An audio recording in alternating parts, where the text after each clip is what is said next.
Shout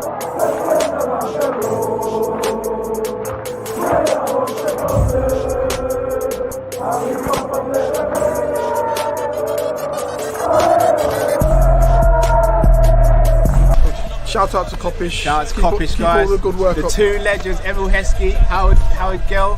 Can't get much better than that guy. Yeah. You know what to do now. Like, comment, subscribe. I'm with legends, guys. Kopish. Yes, lovely people. I hope you're well and welcome back to another. I was going to say Monday. It's not Monday, is it? That just shows where my head's at the moment. Welcome back to another Friday night with Kop-Ish, the Kop-Ish Kall-In show, where you guys get to call in, have your say on what you want to talk about. As always, guys, when we get behind this mic, all that we ask is that you subscribe, comment, and like. This evening, as always, guys, when you guys call in, you'll get 3 minutes to say what you guys want to say. Me, Matt, and Drift will have a minute to respond. I mean, I think there's no other place to start than with the person who's on the thumbnail, the person who's been spoken about the most recently, and it is Naby Keita. Now, I'm probably the best person on Kopish to speak about Naby Keita because Drifty is Naby all the way out, Matt's Naby all the way in. I sit sort of in the middle to an extent. This situation needs to be resolved, though. And it's quite concerning that things are coming out now. And the reason I say that, it's not just because of how much we could get from him if we were to sell him, or could we replace him if we sell him. It's more about the player and how he's going to be as a player if we keep him. And I think a lot of people are overlooking that. I think a lot of the fan base is split, and rightly so. Some are Naby fans, some aren't that high on Naby. I think both sides of the argument have very good points. I think sometimes there are agendas on both sides. I think sometimes there are agendas for Naby, sometimes there are agendas against him. But this is a situation that needs to be resolved, and it has to be resolved quickly. And I'll go through a couple of pointers that are really playing on my mind. First and foremost, the first thing everyone does when we speak about Naby Keita is the price. And I get it. We're not a team that spends frivolously. So I get it. 52 mil is a big outlay. And rightly so, we should be critiquing a player based on their transfer fee. But the reason why I bring up the transfer fee is this as well. Loris Karius was about 4.5 million. But we can all say that was a flop. And 4.5 million is no money, but it was a flop because it cost us in very important situations. So sometimes we have to negate the transfer fee, and you just got to look at the player himself. That being said, if we were to sell Naby Keita, especially when you see players like Morgan Gibbs-White and other players who are going for a hefty amount, Casemiro, for example, who looks as though he's going to be going to Man United for in excess of 50 million. I think we have to be very, very shrewd in how we approach this. If Naby has come out to the team and to the staff and says, look, I want to go now, we have to get as much for him as possible. And we have to look around the 30 mil mark. Do I think we'll get it? I don't know, but we have to aim around that. We have to, from a business standpoint. And I know I'm the one who always is going on saying this isn't a business, this is a sport. You're right, it is. But at the same time, there's a business element to it. And if the business element suggests that we have to sell the player, we have to look around 30 mil. We have to. Anything less, I feel as though we're kind of short-circuiting ourselves. Now, on the other point, can we replace Naby Keita if he leaves in this window? I don't know. I'm going to be completely honest with you guys. We still haven't replaced Gini Wijnaldum. We needed to replace Wijnaldum before we even think about replacing Keita. We need one centre midfield. No, to scrap that, we need two centre midfielders right now. If we lose Naby Keita before the window shuts, we need three centre midfielders. Never in a million years are we going to get three centre midfielders in one summer. But if we don't even get one, especially when you look at the fact that Mateus Nunes has just moved to Wolves, you got to start asking questions. And again, I'm not going to sit there and be like, we should be in for Casemiro, because it's not realistic. We don't need a DM. As much as I rate Casemiro, and I think he's top 3 in the world in his position, but we don't need a Casemiro. We need two 8 as things stand right now. 2.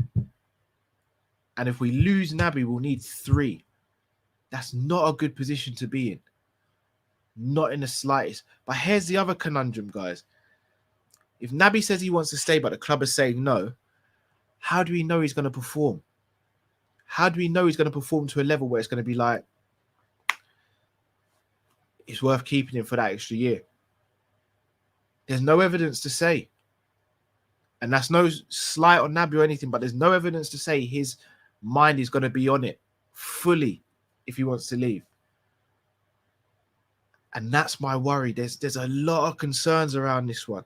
But also on the flip side, I don't think he deserves a new contract either. I've got to be honest with you. I don't think he's done enough to justify signing a new contract. So what are we going to do? I don't know.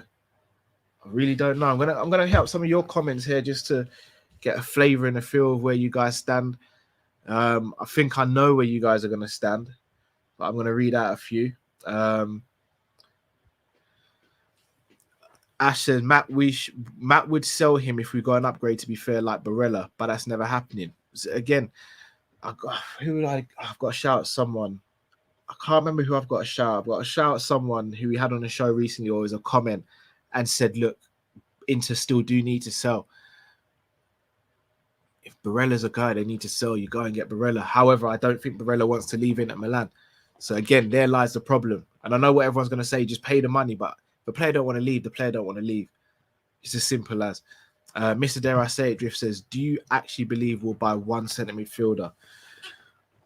Honestly, if I'm going to be completely honest, I don't. I think the writing was on the wall quite early. And I was in a little bit of denial. But no, I don't see us signing one now. And if that means we're waiting on Bellingham, again, that's on the club. That's on Klopp. I think Bellingham's a wonderful talent. Absolutely sensational talent. But if we think that Bellingham can replace Wijnaldum, Milner, Keita, and Ox, 4 centre midfielders, respectively, we're having a laugh. Respectfully, should I say, we're having a laugh. You cannot expect what will be a 21-year-old to come in and replace 4 centre midfielders. It's crazy to me. Like, I don't get where the club's coming from. 6 times UCL winner says Naby was a waste of money. I don't think it's difficult to say. And here's the thing. Another thing is people are going to be like, oh, that's a flop signing from Klopp. I think context has to be added.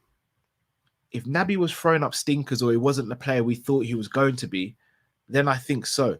Like, again, not to drag this out, but if Núñez turns out not to be a good signing, I think you can say that's on the club. Because I don't think the fan base were fully convinced about Núñez before we signed him. I'll be honest, from everyone I spoke to who's a Liverpool fan, there was not one person who was not convinced about the Naby Keita signing. So in hindsight, yes, it hasn't worked out, but I think that's what you say about the transfer. It hasn't worked out. Not that it was a flop by the club. It just hasn't worked out. Fabio's got this, says, Naby certainly done bits, but not enough. Trading for Jude next. It's not a trade though, bro. It's not a trade because we're letting Naby go on a free and we're going to have to pay in excess of 60 mil for Jude. That's not a trade. Ilyas, shout out to Ilyas, who was just on the stream I was on with Kaz on Trafford Tunnel. Guys, make sure you go check out Trafford Tunnel. Also, make sure you check out Never a Foul as well. Big up those guys doing great stuff over there. Ilyas says he's not leaving, Cal. I mean, I don't know.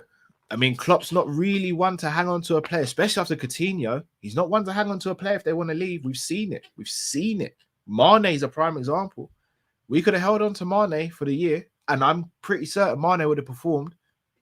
Mane wanted to go. Klopp didn't stand in his way.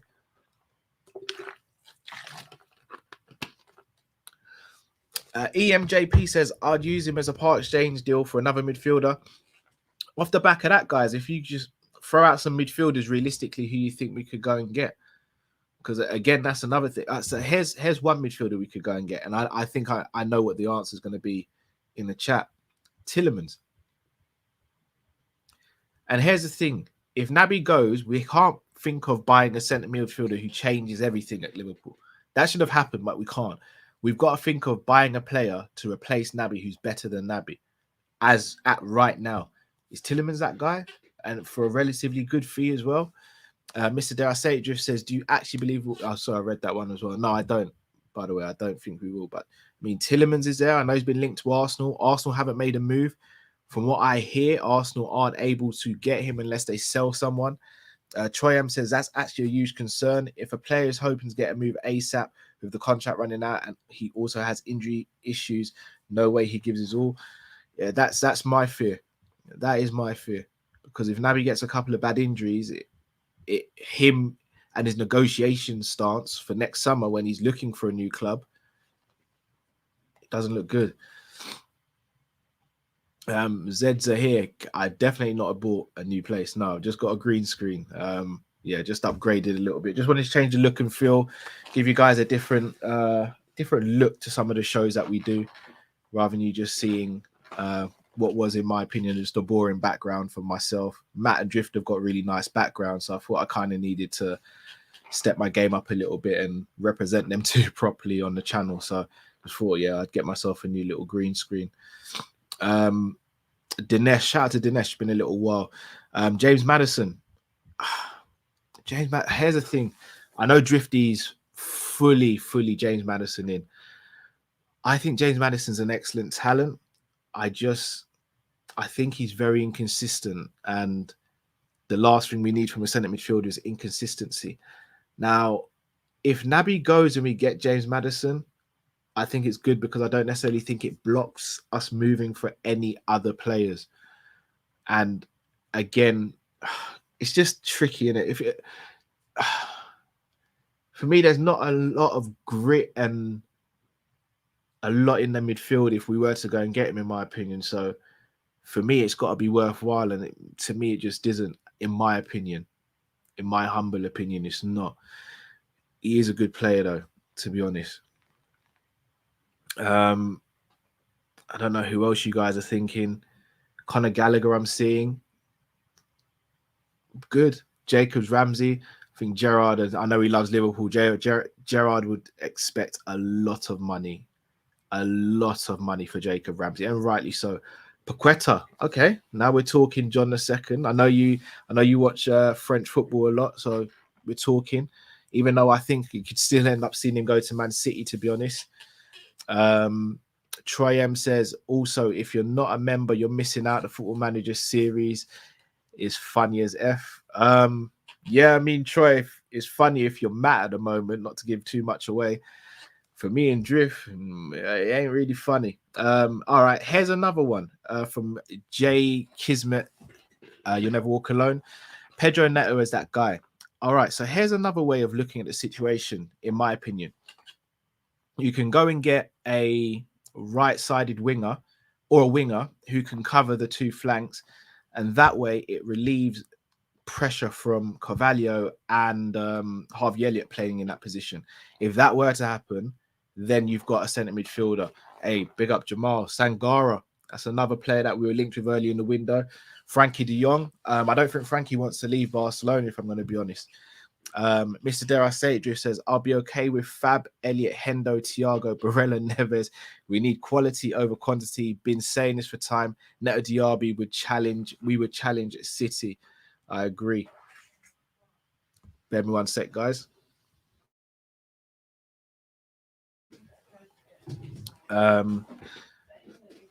Sandra Tonali. I don't think Tonali wants to leave. Brozovic is a shout. Brozovic is a good shout, actually. I don't know if he's extended or not, but Brozovic is a good shout. I'll take Brozovic. AM Bernardo Silva is definitely not happening. Jamrock, I don't think he's slow in terms of athleticism. I think he's slow in the mind, and I hope that doesn't come across in a rude way. He's not the quickest on the ball. Sander Berg is someone we've been linked to, and look, Sander Berg's a very good player, but I'll say this, and I always say it: very good and Liverpool standard are two very, very, very different things. I don't just want very good anymore. I want Liverpool standard. I want world class or could be world class. I don't think Sander Berg is that guy. Sukic, he's good. He's good. Gavi, he's not leaving Barcelona, I don't think. Ilyas says Rodri and KDB. That'd be a dream. Milinkovic, Savic, Revenite. That's the name. That's the sort of player I want to see at Liverpool. You see, if we're able to sell Naby Keita and bring in Milinkovic, Savic, I'm good. Milinkovic, Savic on the right of midfield. Oh, yes, please. Making late runs into the box, shooting at range with both feet, strong in the tackle. Yes, please. Konrad Lehmer from Leipzig, he's a good player. I don't see Leipzig selling him though. Leipzig are starting to build. Speaking of Leipzig, that's who Naby could potentially go back to. Werner's gone back there. Leipzig have got a very good chance of actually competing potentially as well. Could be a shout. Kone, Houssam Aouar. I don't see Houssam Aouar happening. I think Houssam Aouar, there's a situation going on behind the scenes that none of us know about. Because from being a player that's been highly touted to a player that is not even now going to Nottingham Forest, I think we've got to start asking some questions. But look, people, it's almost been 20 minutes of me rambling on. I want to get your thoughts and your opinions. So when we get you on, you'll have 3 minutes to say what you want. We'll do our best not to interrupt you guys so you can get through the 3 minutes. But once the 3 minutes is gone, we're going to take you off the screen and bring on the next caller after we dissect what you guys say, just so we can get as many people on as possible and keep it moving and rotating quite quickly. So again, people, please don't feel as though we're just kicking you guys off. We just want to get as many people, as many new faces in the chat as possible. Also, guys, for you guys in the chat, if you're not calling in, please refrain from being disrespectful to the people who are calling in. I know from experience, when you call in and you're not used to being on stream or a camera, it can be nerve-wracking. You can stumble over your words, this, that, or the other. Please be mindful of that. Be respectful. Even if you disagree with someone's opinions, just be respectful. That's all we ask. So also, before we get the first person on, make sure you run up the lights, guys. Hit the like button. Subscribe if you're new to the channel as well. And make sure you continue with the comments. Loving it, loving it, loving it. All right, let's get the first caller in. Dougie, can you hear me? Yeah, man. How you? I'm good, bro. How you doing? Yeah, right. Not gonna lie, it's been tough these first 2 rounds, but we try to stay happy. Yeah, I don't want to ramble about the midfield because that's been done a lot, but I hear you, bro. So if things do not improve, I don't want to be reactionary or negative, but if things don't improve, because I did a call in a while back saying I want all focus on the Premier and Champions League. Do you reckon there might be a shift instead of that more towards the league and FA Cup, just to somewhat save the season and get a trophy, and whether or not that's acceptable? And yeah, honestly, I'd want him to rant, but I don't want to get into that. Yeah, that's all. That's all. Is that what you got for us, bro? Yeah, I wasn't expecting to go first, to be honest. But no problem, no problem. Well, bro, That's short and good. sweet. I definitely chat up about priority shifting potentially. But no, as always, man, you've always been a supporter as well. So much love to you, bro. I appreciate it. All right. Catch you next time. Cheers. You too, brother. Take care. Short and sweet there. I'm gonna be honest with you.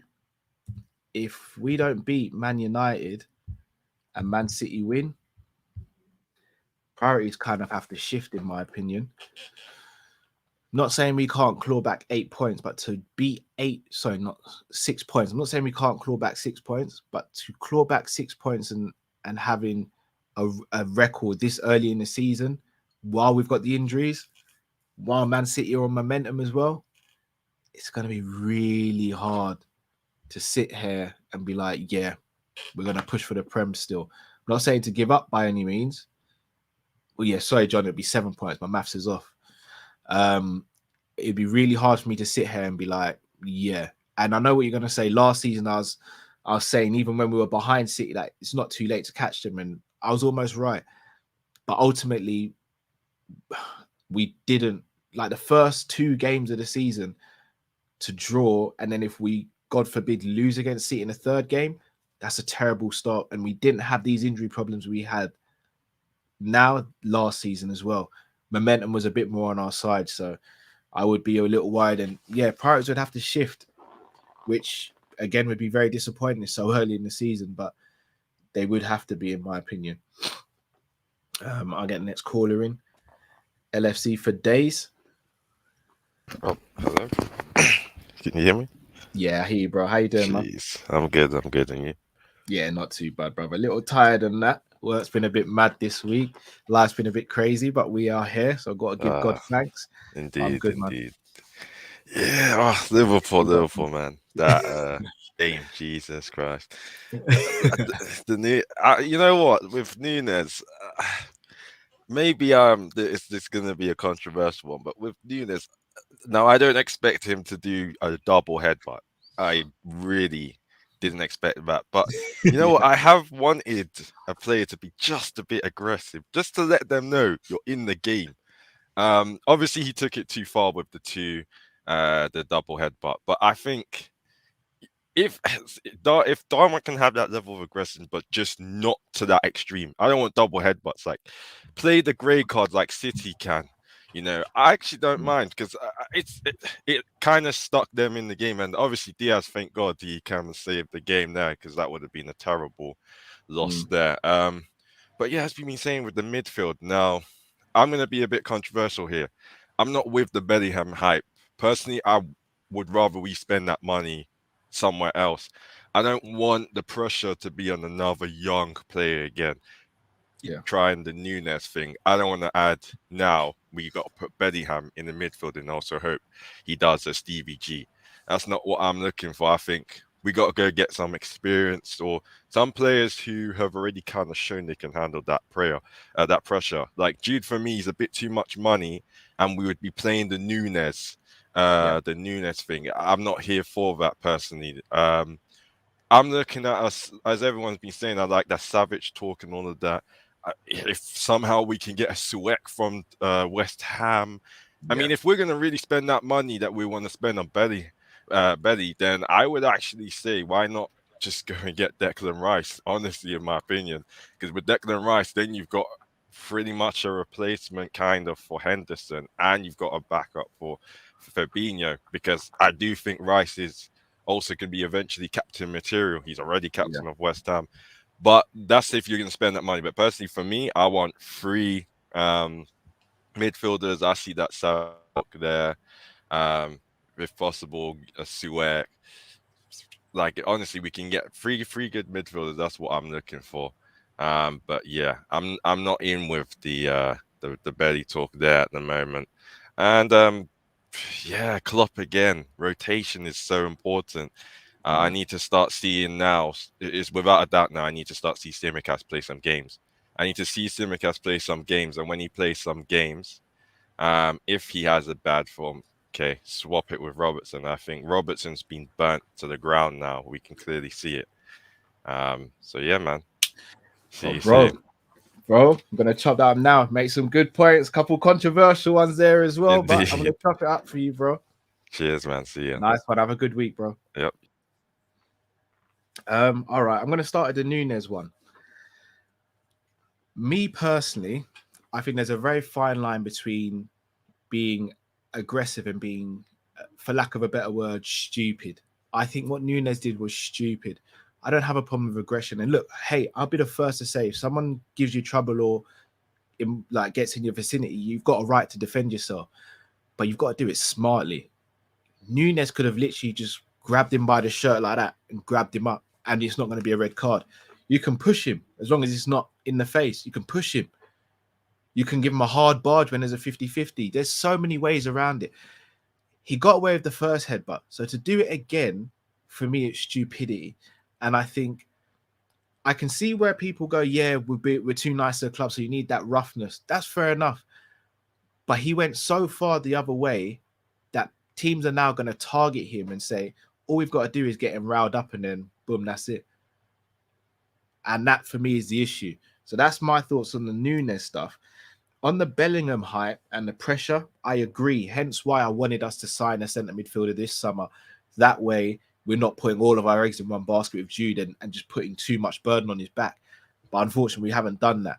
And I think had we have done that, then I don't think there would be any pressure on it. Well, no, there would still be pressure on him, but not to the amount that's going to be next summer if we do actually sign him. Declan Rice. So I know as soon as Declan Rice's name got brought up, I saw a lot of no's and people saying relax. And I'm probably the wrong person to say this, but I'll be honest, I rate Declan Rice. I really do. I think he's massively underrated by a lot of teams in the top 6, to be honest. And I'll be honest, as things stand right now, there's a high chance he could walk into our midfield in the 8. And that's maybe not saying much, but Declan Rice for me, he improves Arsenal, he improves Man United, City, no, but he's better than Calvin Phillips. So yeah, he's not better than Rodri, who in my opinion is top 3 in the world. He's not better than Rodri, but he's better than Calvin Phillips. So he could definitely walk into Man City squad. He walks into Liverpool squad. Chelsea squad, he walks into Chelsea starting 11 in my opinion as well. If everyone's fit, he walks into Chelsea starting 11. So again, maybe not the player we need, but I don't think we should turn our nose up at someone like a Declan Rice. I think he's a very good player. And Klopp's rotation policy. Yeah, I mean, there's an argument to say he's rotating better already, but it's still early. I think we're going to know about Klopp's rotation policy against Manchester United, depending on who starts in that game personally. I think that's when we'll know about his rotation policy. But me personally, Tsimikas should be starting this game. I'm not going to go too deep into it because obviously we'll have a preview for the game. Tsimikas should be starting over Robbo. 100%. And if he doesn't, unless it's a fitness issue, then I will have to start asking questions of Klopp because I don't think it'd be justified to start Robbo over Tsimikas, in my opinion. All right, getting the next caller in. Chainsaw DH, can you hear me, bro? Yeah, I can hear you. Can you hear me? I hear you, brother. How you doing? That's great. Big up to you as always. Okay, so I got simple things to say. Okay, so our system's one-dimensional, and we played Fulham and Crystal Palace. No matter who we put out, we should win that game. We've got more talent than those two squads. So I know each game is situational, hence why we need to change our system. We need a better system. We can't keep crossing it in. So if we don't change our system, that's down to Klopp. But I do respect Klopp as a person. You have to respect Klopp. Yeah. So for me, he gets a whole season. He gets this season off in the sense that as long as you hit the bare minimum targets, like top 4 and a good cup run, you're safe.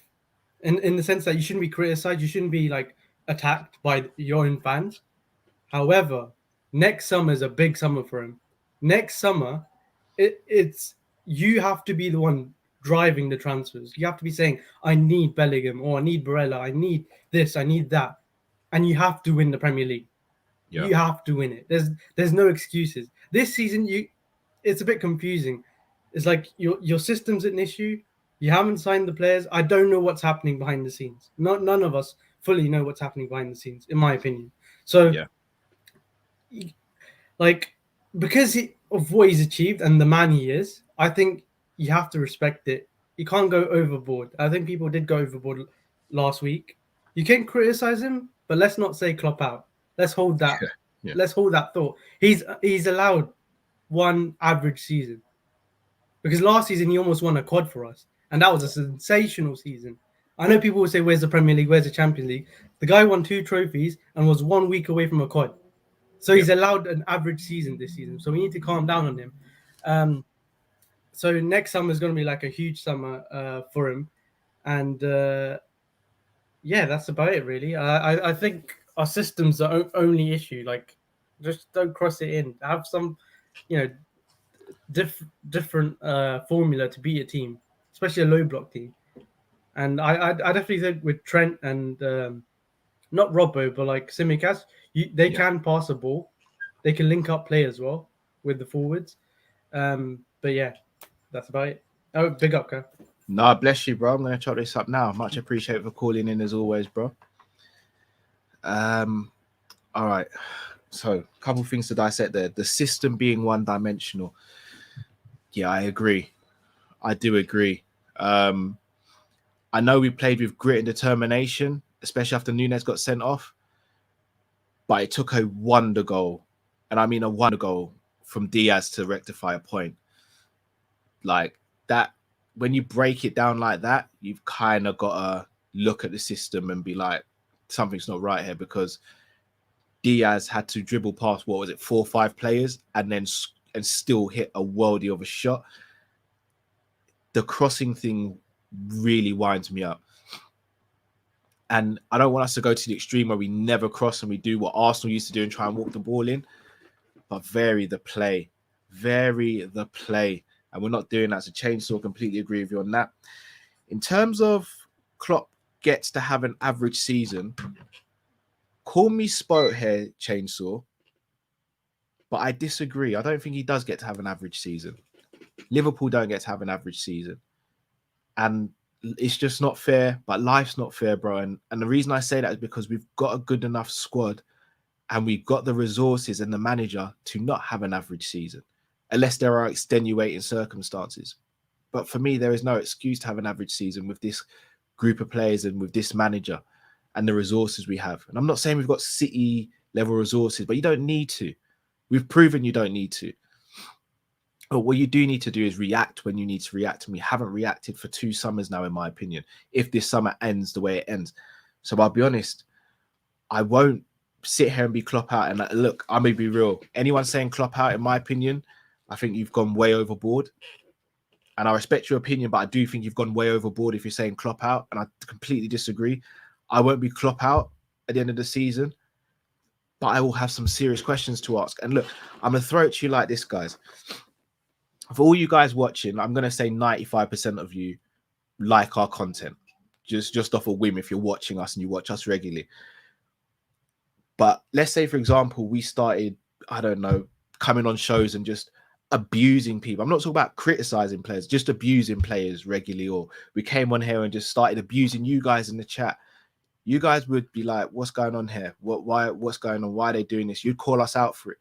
You wouldn't hate us. You wouldn't want us to stop streaming, but you'd question us and you'd ask for change. That is what I believe I'm doing when it comes to Klopp. Klopp is my favorite manager of all time. I'm not just talking about Liverpool. He's my favorite manager of all time. He, in my opinion, is the best manager for Liverpool Football Club. He, in my opinion, is the best manager in world football. But what I can't do is sit here and say I agree with what he's doing. I'd be wrong for saying that. I'm not going to blindly support him. In the same way I love my missus. But if I saw her starting a fight with someone, I'm not just going to sit back and be like, oh, she's my missus, so I'm going to let it go. No, I'm going to pull her to a side and be like, what the hell are you doing? Stop what you're doing. And that's where I want to be with this whole Klopp thing. It's not a Klopp in or Klopp out. It's a Klopp do the right thing. Get it right. Don't put yourself in a box where you're going to have to try and fight your way out. Give yourself the best chance of winning. And I don't think we're doing that. And Shane, so when I hear you say next summer is a big summer for Klopp, this was the big summer for Klopp, bro. This was it. Last summer was the big summer as well. And both summers, we've come up short. And the reason why I say last summer was a bad one as well, because we still didn't get a centre midfielder or a winger last summer. Plus, 5 players going into last year of their contract was Mane, Salah, Firmino, Keita and Ox. One is extended in Salah this summer. Mane's gone. And the other 3 we might be letting go. We'll probably leave the club in the next year. That for me is not good. So the last 2 summers, if the window closes tomorrow, the last 2 summers have not been good enough. And if you're standing still in this game, you're going backwards. So that's just my thoughts on that. I'm going to get the next caller in. Chris, can you hear me, bro? Yeah, I can hear you, man. Big up, man. What's good, man? That's good. How you doing? Bro. I'm not it's been a minute, man. Been? Working that, innit? Nah, I've been good, man. I hear it.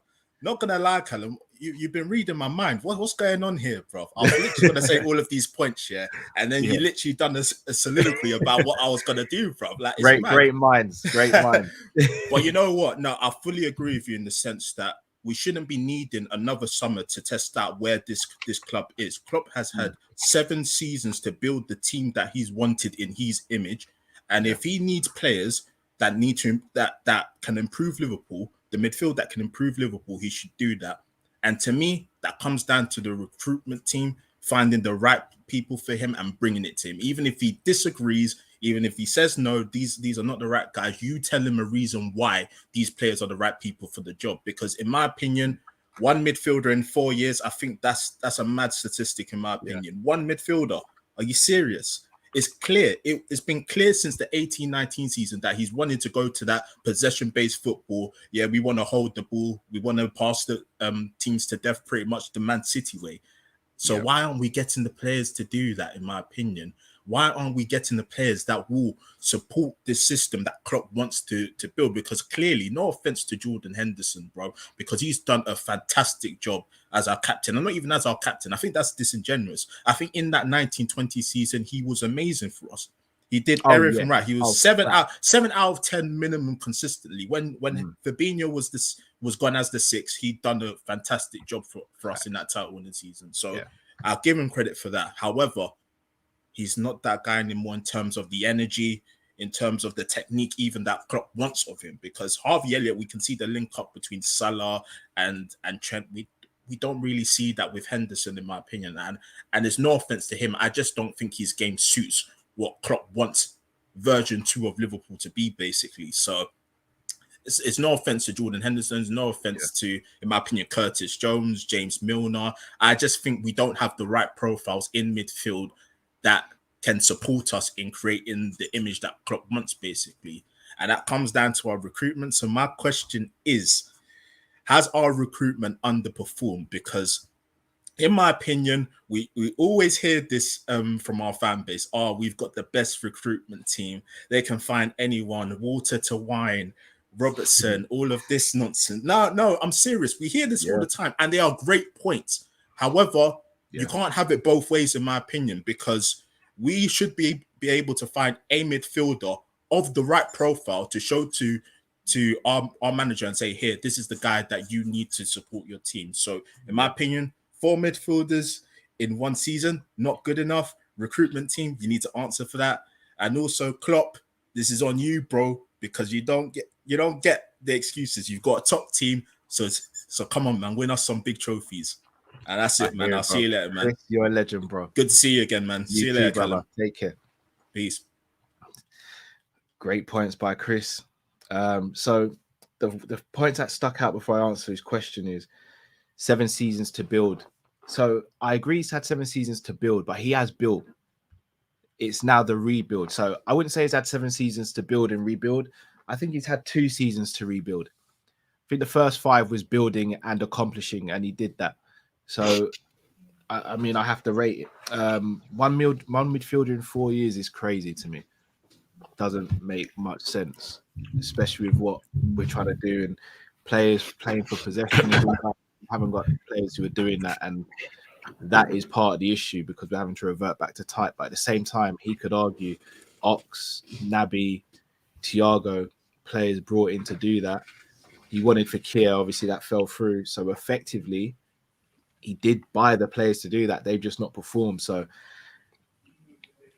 before I answer the question, though, Mark A and Boo Reader, you both had great questions on the screen that I didn't bring up. Mark A says, change the system or invest. So I'm going to come back to this system thing because effectively, if we're not signing a centre midfielder, one way of masking that up is by changing the system, but Klopp's not doing that. And then Julian Ward, is he going under the radar, says Boo Reader. And I think that comes back to the recruitment underperforming thing. When it comes to the recruitment team, it's not just player acquisition, it's player sales as well. Player sales for us have not been good since 2020. We have not been good at selling players for a good price. And we've let a lot of players and still are letting players go on a free that shouldn't be walking away for a free. Wijnaldum, Emre Can. I know Emre Can's going a bit further back. Emre Can, Wijnaldum, Lovren went for low money, in my opinion. Origi's just gone out on a free. Minamino, I think, has gone for low money. Shaqiri, in my opinion, went for low money. So again, it's not just a case of can you go and find a gem, it's can you sell at a good price as well. If this is our model where we invest what we get, then we're not getting enough to invest. Lallana went on a free, Sturridge went on a free. All these players have gone on a free, which to me suggests that a lot of this is down to the manager not wanting to lose these players unless he's forced to. So that's where I worry a little bit with Klopp.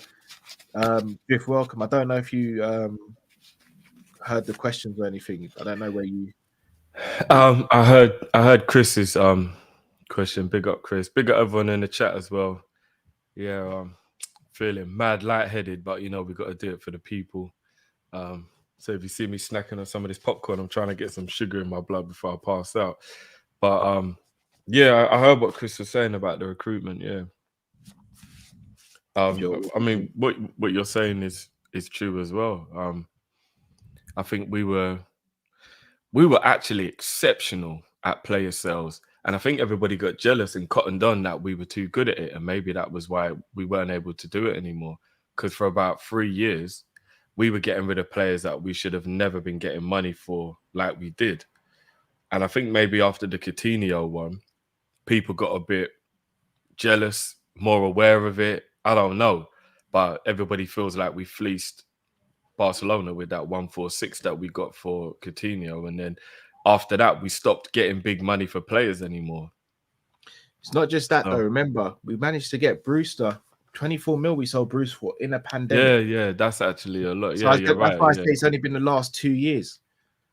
Yeah, Brewster. Yeah, that was a lot of money. I mean, the thing is, he was seen as a wonder kid at the time. It hasn't panned out, but if you think about how brilliant his loan move at Swansea was for the 6 months prior to his move, and what he'd been doing in the youth team, he was seen as a wonder kid. So I guess 24 million in the current market for a wonder kid, maybe, you know what I mean? Because maybe they thought, well, what if he goes on to be what we think he's going to go to be on?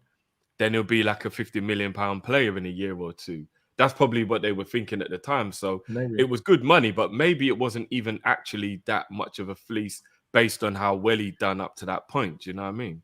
I think it was a fleece personally. Even like Ash makes a good point here. Harry Wilson, I think we got underpaid for. We got underpaid for Ings as well, in my opinion. Oh, I disagree. 28 mil at the time was big money. Wasn't it only 22?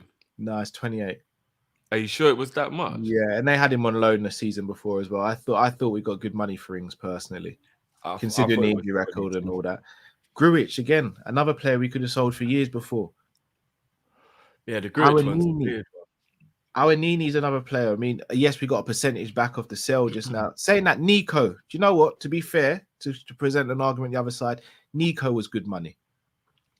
You think Nico so? was good. Yeah, 17 mil for Nico is good money. I think he's worth more than that. Nah, he's not. He's not. Bruv, look how well he's already doing. Bruv, Nico's a good player. 2 games, though. No, I'm not saying he's not, but 17 mil for a right back. An international right back. At Wales. Let's put it into perspective. At Wales. Nah, bro, come on, man. He plays left back for them to a very high standard, bro. For Wales, it's not like quality. I think he's a quality player. It's not like in England where you got 4 right backs you got to compete against. Like, but you still got to be good enough to play for your country. And Wales ain't no mugs. They're a good team. I'm not saying they're mugs, but who else has he got to compete with in the fullback positions?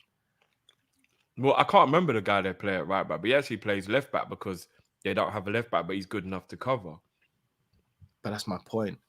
And he does it brilliantly, bro. So it shows I hear that, but we don't even know who their other fullbacks are. But you know I don't know too much about him, so I don't want to comment too much. But you know the guy that's going to Forest, for 42 million. Morgan Gibbs-White. Yeah, I don't know too much about him, but bro, whatever it is he's done was in the Championship, and he's going for 42 million, bro. So actually, it's 25 mil. The add-ons of 17 mil make it to 40. Well, maybe we should have put some add-ons so that if Nico fulfills his potential, then we get a bit more then. Maybe. Because think about that guy there. I don't know much about him, but he's in the Championship doing well, and he's gone for that much. Yeah, but I think we've got to be fair. We can't sit here and call it a 42 million pound deal when we don't do that with Núñez, for example. I didn't Like, know there was any add-ons. Yeah, I 17 Sky mil. literally just said 42 mil, and I thought, yeah, but that's Sky. fucking That's hell. Sky making clickbait stuff, though, isn't it? It's Well, actually yeah, 25 mil up front and then 17 in add-ons. So can't maybe really we get should too have mad. had about. I think we should have had about 10 million add-ons if he fulfills his potential. That's what maybe we should have done as well, because I think Nico's a good player, man. Even if you don't think he's Liverpool quality, I think he's better than a 70 million pound player. Like I think he's really good, and he's established international. Fair So, dues. I mean, it's not crap money. I just think we should have got more. Fair dues. All right, gonna get the next caller in. John, welcome to the show, brother.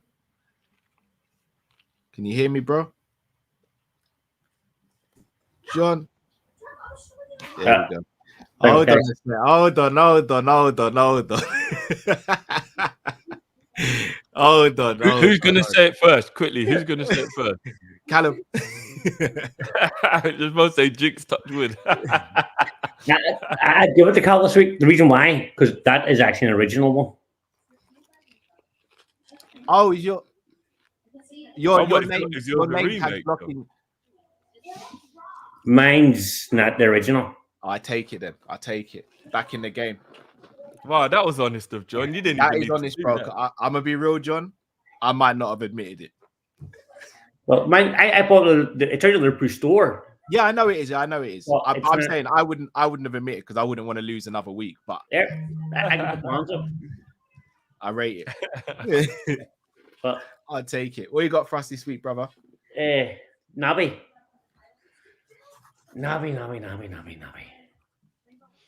We need to sell him. Yeah. Good shit. I see people saying keep him, run down the contract. What difference does it make if we keep him or sell him? He doesn't fucking play anyways. He's just going to sit in the fucking bench and take a wage. You may as well try and at least get 20 million for him. I don't think 20 million is too much to ask. You get 20 million for him, get him off the wage books, and bring him out through the ring. And do a pre-agreement for Bellingham for next summer. We need to do something. I say get him now. I will give him that here. If you tell me you can get Bellingham right now, I'd do it. But I don't see it happen. Our owners are way too tight. And I've said it before, and I'll say it again. Liverpool have, for me, have outgrown FSG.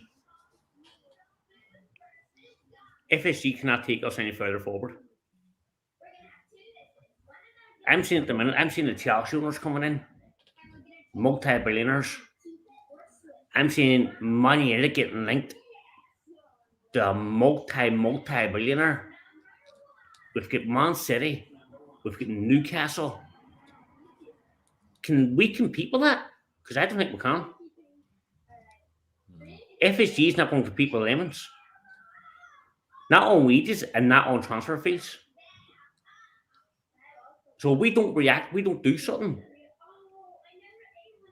We could get left behind like we did when the Premier League first started. I agree. We need to react and do something. FSG need to come out and say, right, we've done the job. Thank you very much, FSG. We appreciate you. But you can't take us any further. Step aside and let somebody else take over. That's not dissing anything they've ever done for us. It's not. Because they've done an absolutely fantastic job with us. But they can't compete anymore. Bye. Well, we'll John? chop that up now, bro. I've got a lot to now, say bro. about that. I'm not gonna lie. I've got a lot to say. But sorry, just before I go, Drifty.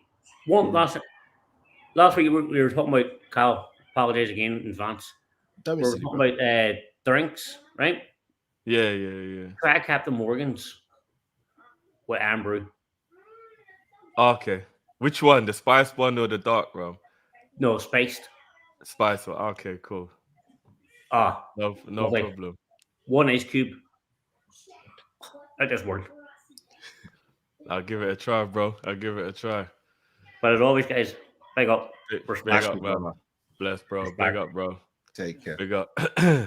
You know, speaking of drinks, Bajan, big up Bajan. He actually sent me the scotch that he was talking about last week. Do you remember when he was letting me know about the scotch to drink last week? Yeah. And I do recognize the bottle. Cal, it's 89.99 a bottle. Oh, I thought you were gonna say 89%. I was about to say. Oh no, I prefer that, bro. It's £89 a bottle. I was told Beijing, I was like, I'm gonna have to ask for that for Christmas, bro. Because I can't, I'm not gonna lie, I could never pay basically £100 for a bottle of alcohol. I don't think I could do it. I don't. But it must be amazing. It better be for almost 100. Yeah. No, normally when you get the more purer, because you know you can get like even more expensive versions of like Hennessy and Cavassier and the ones that are distilled and brewed for longer and all that. So it must be nice. It must be. But yeah, I was like, that's a birthday or a Christmas present, right? Right, still. Right. But yeah, this ownership thing. Let's start with the Naby stuff first, because John made a really good point that I didn't even mention earlier on in the show. And that is, it's not about just transfer fee for Naby. Getting off the wages could potentially be a game changer as well, because he's on what, 140 or something. I didn't even, so shout out to John for that, because I didn't even mention that. 20 mil and getting him off the wage bill drift, would you take that? Yeah. 20 mil is good money. This is the thing. I don't want anybody to take it the wrong way. Yeah. We banter because we like to wind up Matt, and we laugh and we joke, and then sometimes we criticize, and it's very much deserved in my opinion. But let's be honest, if we're talking about the player's ability, Naby Keita is probably a top 10 midfielder. He just doesn't do it, and he's never fit, and that's what the frustration is. I don't think anybody here can actually sit here and legitimately say, and it's why I defended Naby so much yesterday when I was doing the Prem panel, when them guys were trying, especially when Lee was trying to wind up. No one could tell me nothing. When we signed Naby, we were getting a top midfielder. The whole Bayern Munich, Barcelona, everybody wanted him, and he picked Liverpool. We went in early, we paid extra to make sure that we got him, and we secured the bag.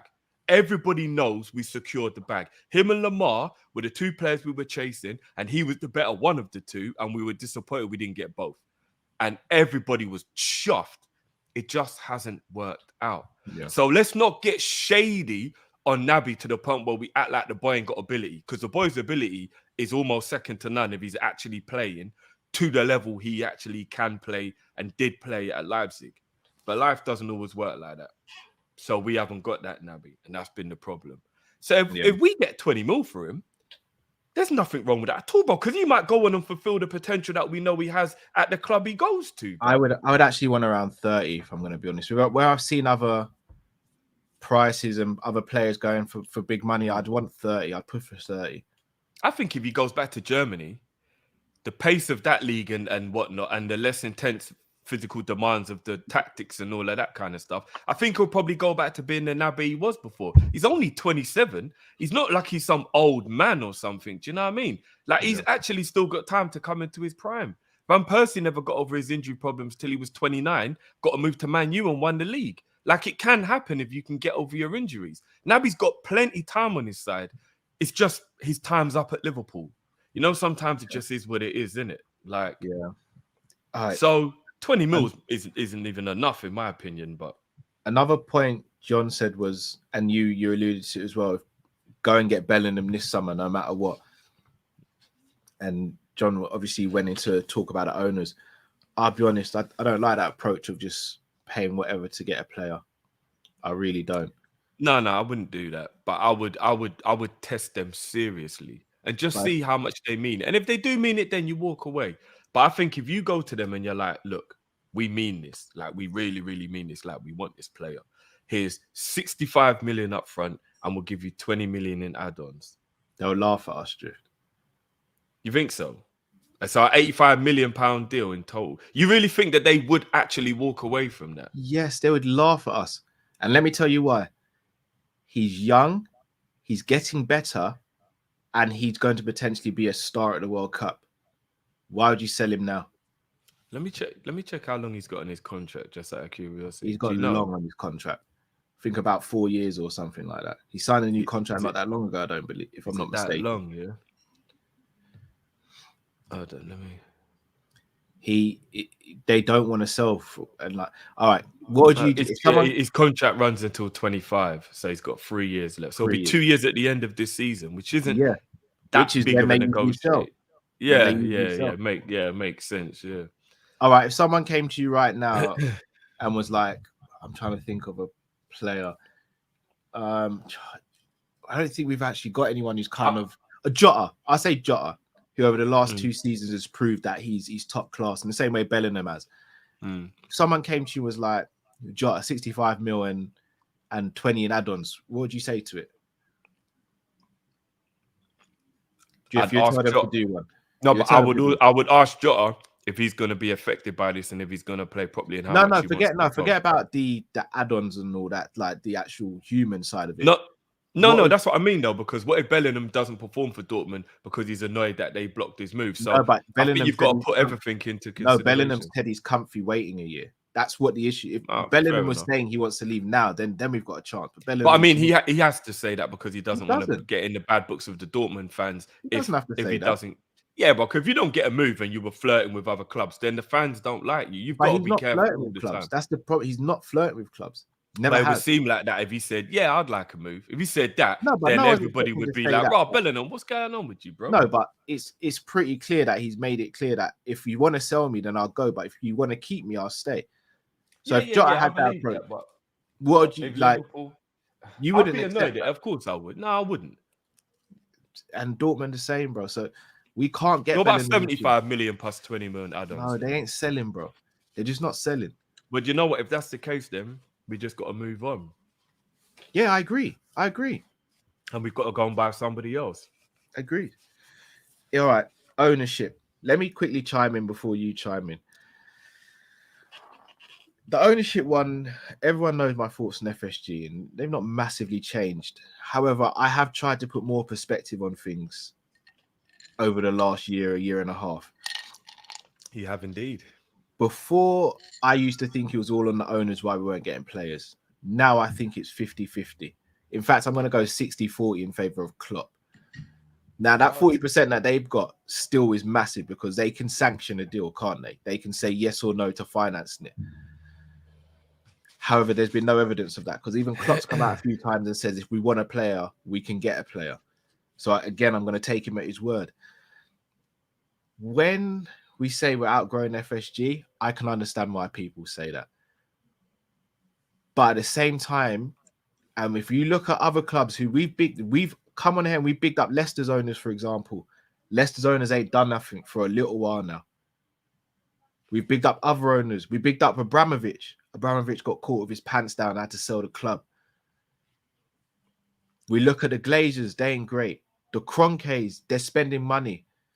But look how much they're having to spend just to get 5th place. So you wouldn't even say they're doing it the smart way or being good around it. And there's only so much money they're gonna have. They're not like Man City's owners who have got endless wealth pretty much. So I'm looking and I'm like, yeah, they're not perfect. We could do better, maybe. We could do worse, definitely. But if we're holding FSG and saying we're outgrowing FSG, I'm going to be real. You're kind of saying we're outgrowing Klopp to an extent as well then. Yeah, I'm not going to lie. I disagree with that. But obviously, we'll save that for another day because we'll probably get into it if we go over the whole Klopp thing. But how I look at it, Cal, is I don't want to sound like a spoilt fan in terms of like I'm entitled, but I think there's only 2 clubs in England who've earned the right to be clubs who not demand to be at the top, but they should be, and that's Liverpool and Man United. I think everybody else is there or thereabouts, and I'm not being disrespectful to clubs like Arsenal and Chelsea who've accomplished big things and in their own right and whatnot. But I think Man U and Liverpool are the only 2 clubs with their heritage, their standards, the amount of trophies they've won, the history of the club, the rivalry between the 2, etc., that like the fans should be like, there should not be any bad seasons per se. We're like the Real Madrid and the Barcelona of England. Do you know what I mean? And over the years, we fell off and were the disappointing ones. And Man United were running away with it, and we got real slack, and we shouldn't have. And the ownership was the reason why that happened.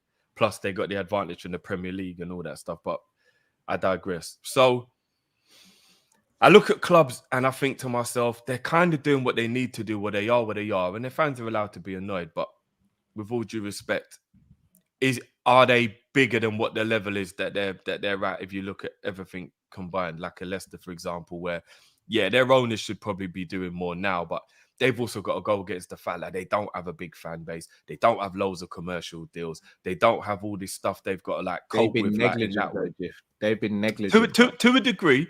But do you get what I mean, though? They know there's not much income coming in because of the type of club they are. So there is always going to be a limit to what their owners can do, bro. Whereas when you look at Liverpool and you look at the financial, the commercial side of Liverpool and how big we are, just like Man United, there isn't really an excuse to ever kind of get complacent because there's too many people watching. Like, if Leicester go under the radar, without, and again, no disrespect, how many fans do you really think Leicester have got worldwide? A few million at the most. And I'm not even trying to be disrespectful. A few million at the most. So in the football world, that's not that many people watching. Liverpool have millions and millions and millions of people watching and waiting. You've got a lot of people you have to keep a high standard for. So you can't be negligent and complacent like you can at other clubs. And I believe that's the reason why people do have a problem with FSG, because they act like we're a Leicester, where they can take seasons off and have little lapses and think it'll be okay. And at Liverpool, nah, like there's no room for days off. Like, we don't work like that. We're Bayern Munich, we're Barcelona, we're Real Madrid. We got to be on it every single year. I agree. But what you're saying about FSG, could you not say about Klopp? You can, and I'm not saying that Klopp doesn't have any, don't get me wrong, I'm not saying Klopp is completely absolved from any responsibility at all. But, and I know we'll go back and forward in it, so that's why let's not get into it. But I do not believe, I really, really do not believe when people say that Klopp wouldn't do more if he was guaranteed of knowing he will be back whenever he wants more. I think he's just going with the flow because he loves the club, he loves the city, he's done a good job. And Klopp is about more than just that, because he does love coaching. So that's why I do agree with you to an extent. There is an element that he does want to get a Harvey Elliott and turn him into a world beater because he loves that type of stuff. So I do agree with that. But I also look at the way he's been treated previously, and maybe he's just used to it now, that he's conditioned himself even. He won the Champions League and didn't get back. He won the Premier League and only got back slightly. Like, I think maybe he's also conditioned himself to, like, there's no point in me getting my hopes up. I'll go and get a Haaland or an Bappe because I can't. I know we can't do that. He didn't want Haaland. He wanted Bappe. Yeah, everyone wants Bappe, Drift. Real Madrid wanted Bappe. No, but what I'm saying is, but he conditioned himself to know that he just can't get him. Like, he just knows he can't get him. Yeah, but all right, how many teams in world football could have got Bappe? Well, to be honest with you, bro, the fact that his contract had actually ran out, if you really pushed hard, you could have got him. No, of course not, bruv. Look how much he's on now. That's the point I'm making. You could have just equaled whatever he's getting. So you think, so you'd have been all right paying Bappe 500k a week? To be honest with you, yeah. I mean, if that's the only way we can get a generational talent, I've got to untrain myself from the FSG way of training. Where no, this isn't FSG.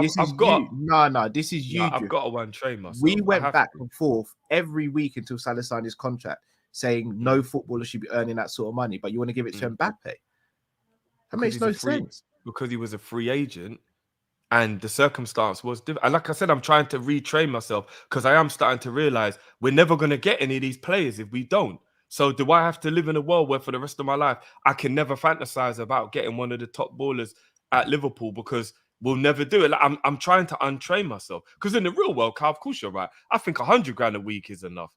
But I'm trying to untrain myself because I'm realizing it means I'm never, ever going to enjoy having a great player at my club. He's close to $1 million. He's on close to $1 million a week. Okay, so maybe he is a bad example, but there's other players out there who are of a high level that I know Klopp knows he's got to walk away from, like a Lewandowski, like a Haaland, because he knows we're not going to get back. But the examples you're using, Drift, Lewandowski didn't want Liverpool. He only wanted Barcelona. He made that clear. Haaland, Klopp came out and said, I don't want Haaland, bro. He came out and said it. Yeah, but he's got to say stuff like that because He he knows he does. can't get him anyway. He doesn't have to He say knows stuff he like can't that. get him anyway, Cal. But so why would you come out? He doesn't have to say it though, Drift. I think Klopp gets. You know what? I actually agree. Yeah, with a lot of people that say that Klopp gets rattled. But you know why I think he gets rattled? Because deep down he's annoyed about it. He's annoyed he can't have a Haaland, but he won't kick up a stink about it. But it does rattle him. So if you ask him, like, no, I don't want Haaland.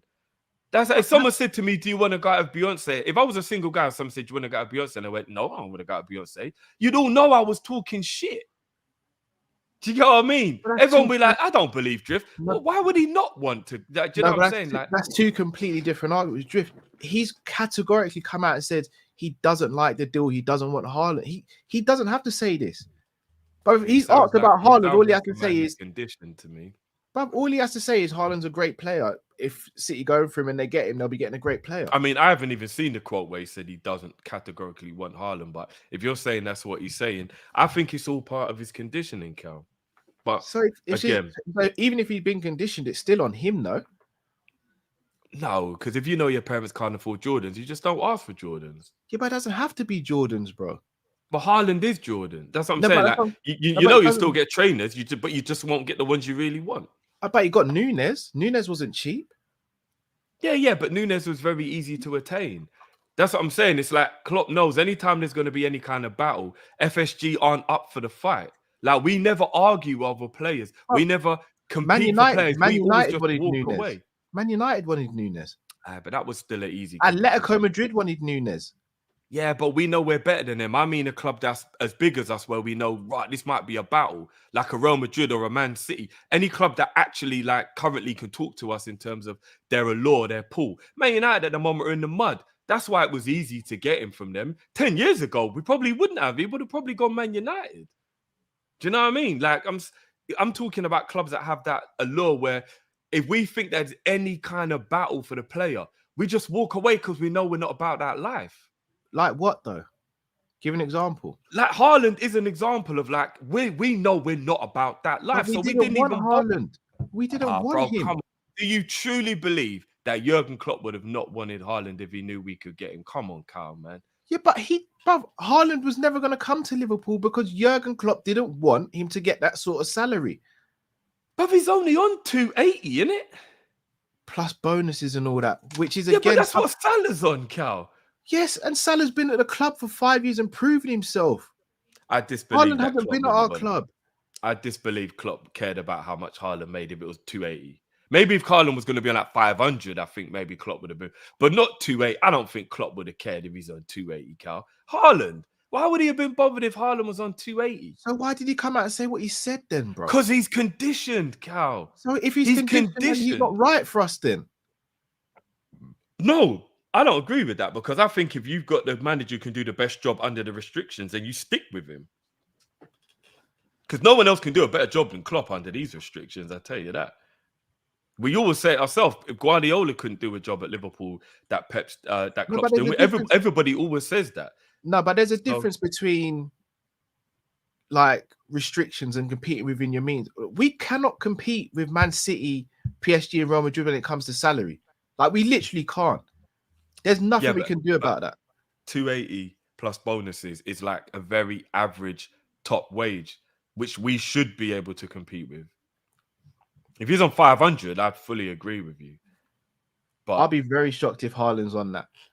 I mean, that's what I've been told. They might be lying, but that's what I've been told. If De Bruyne's on, I think De Bruyne might be on about 400. Yeah, I think Haaland's probably on about 350. Maybe he's got one of them contracts that goes up every year or something. I don't know, but there's quite a few people in the comments saying his basic is 350.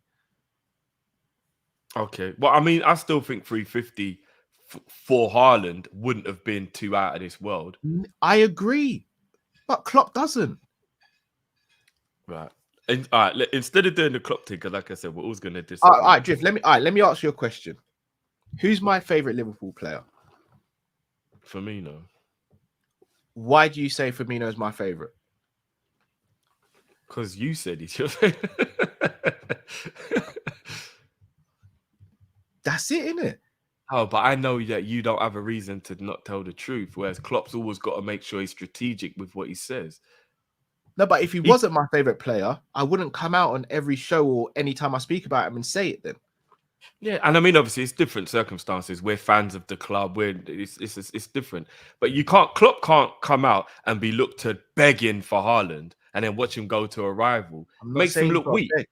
Makes him look weak. You know what I mean? The narrative that Klopp is being held back by FSG when Klopp is turning around and saying, I don't want this or I don't want that or I only want certain players.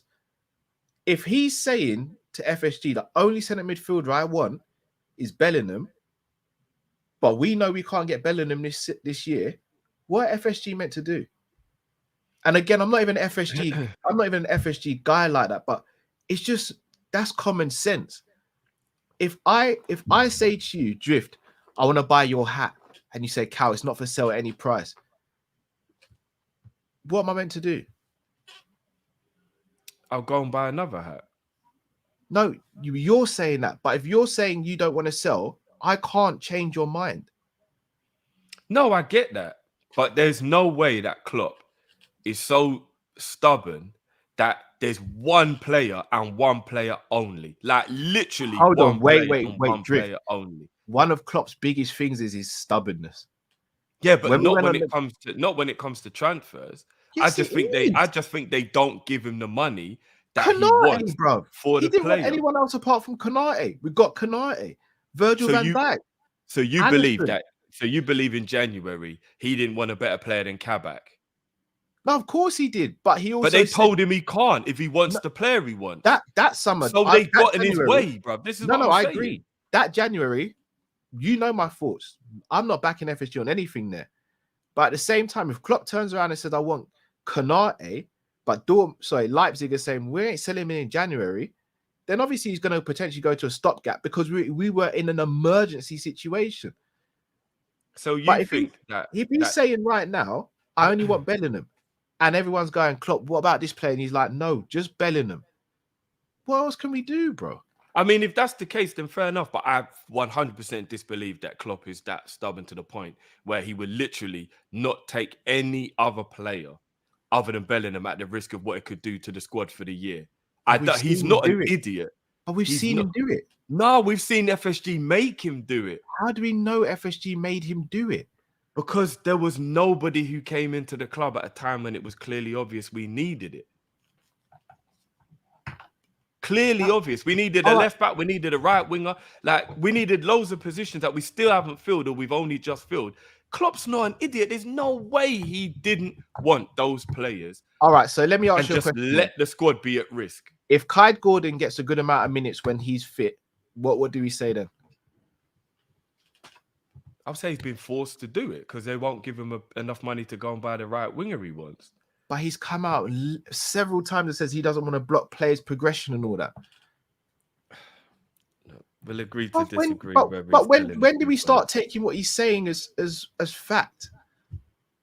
Why is it every time he says something, there's a caveat for it? It doesn't make sense. Because I always believe people's actions speak louder than their words. And I don't think that his actions suggest that he means it when he says that he thinks that the players we've got are good enough. All right, we'll wait to see. I mean, just one thing quickly because it's still about the owners. Jim Ratcliffe has been linked with taking over at Man United or buying enough shares to get in there and then eventually take over. So if he does, that's another team who could make a comeback in the next few years. Like, he's a serious businessman who is about that winning life and he won't fuck about. He will spend whatever it is to get them going. You got Chelsea who look like they're going to be just as good because they've got an owner. Maybe he'll change, but at the moment, Bowley looks like he's about that life and he's not coming to play no games. We could find ourselves in a position, Cal, where we are actually back to where we used to be. We could. If Chelsea continue to do well, Man United make a comeback, Newcastle continue their progression, City will always be City. We could find ourselves in a position where we are back, where we are just that club that's like punching above their weight if they do well, or back amongst the pigeons, so to speak. Like, I think maybe we have outgrown FSG. And I don't think they're bad owners by any means. I think they are things they do well. But I don't know, man. I don't like the idea. Money's becoming too important in football to have owners who aren't willing to spend it. And our Fair owners dude. aren't willing to spend money. I think they proved that over the last 10 years. All right, gonna get our next caller. Liverpool 12th man, Ghost. You're on mute, bro. bro.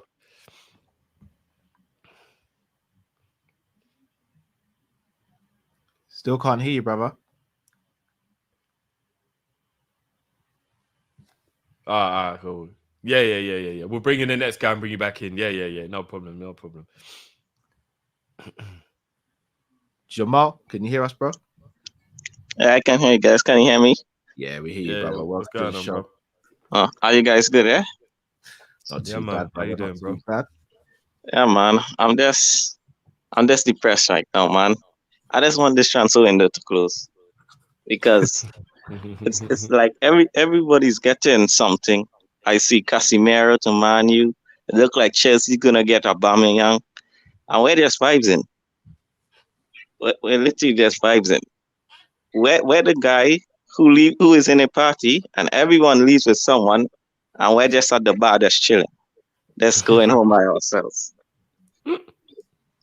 You know that Mateus Nunes, that hurt me, you know. That hurt me personally.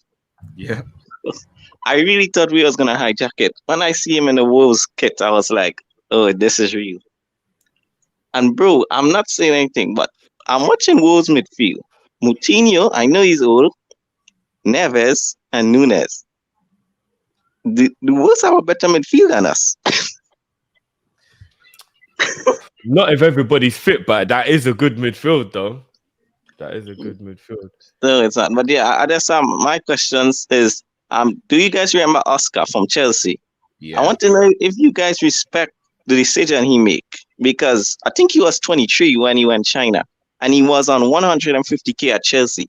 And to just chew his career like that and go China for the bag. I know he's Brazilian and I know he had a very, very poor upbringing. He was very poor. So I can understand why he would take the money. But bro, first of all, did you guys rate him?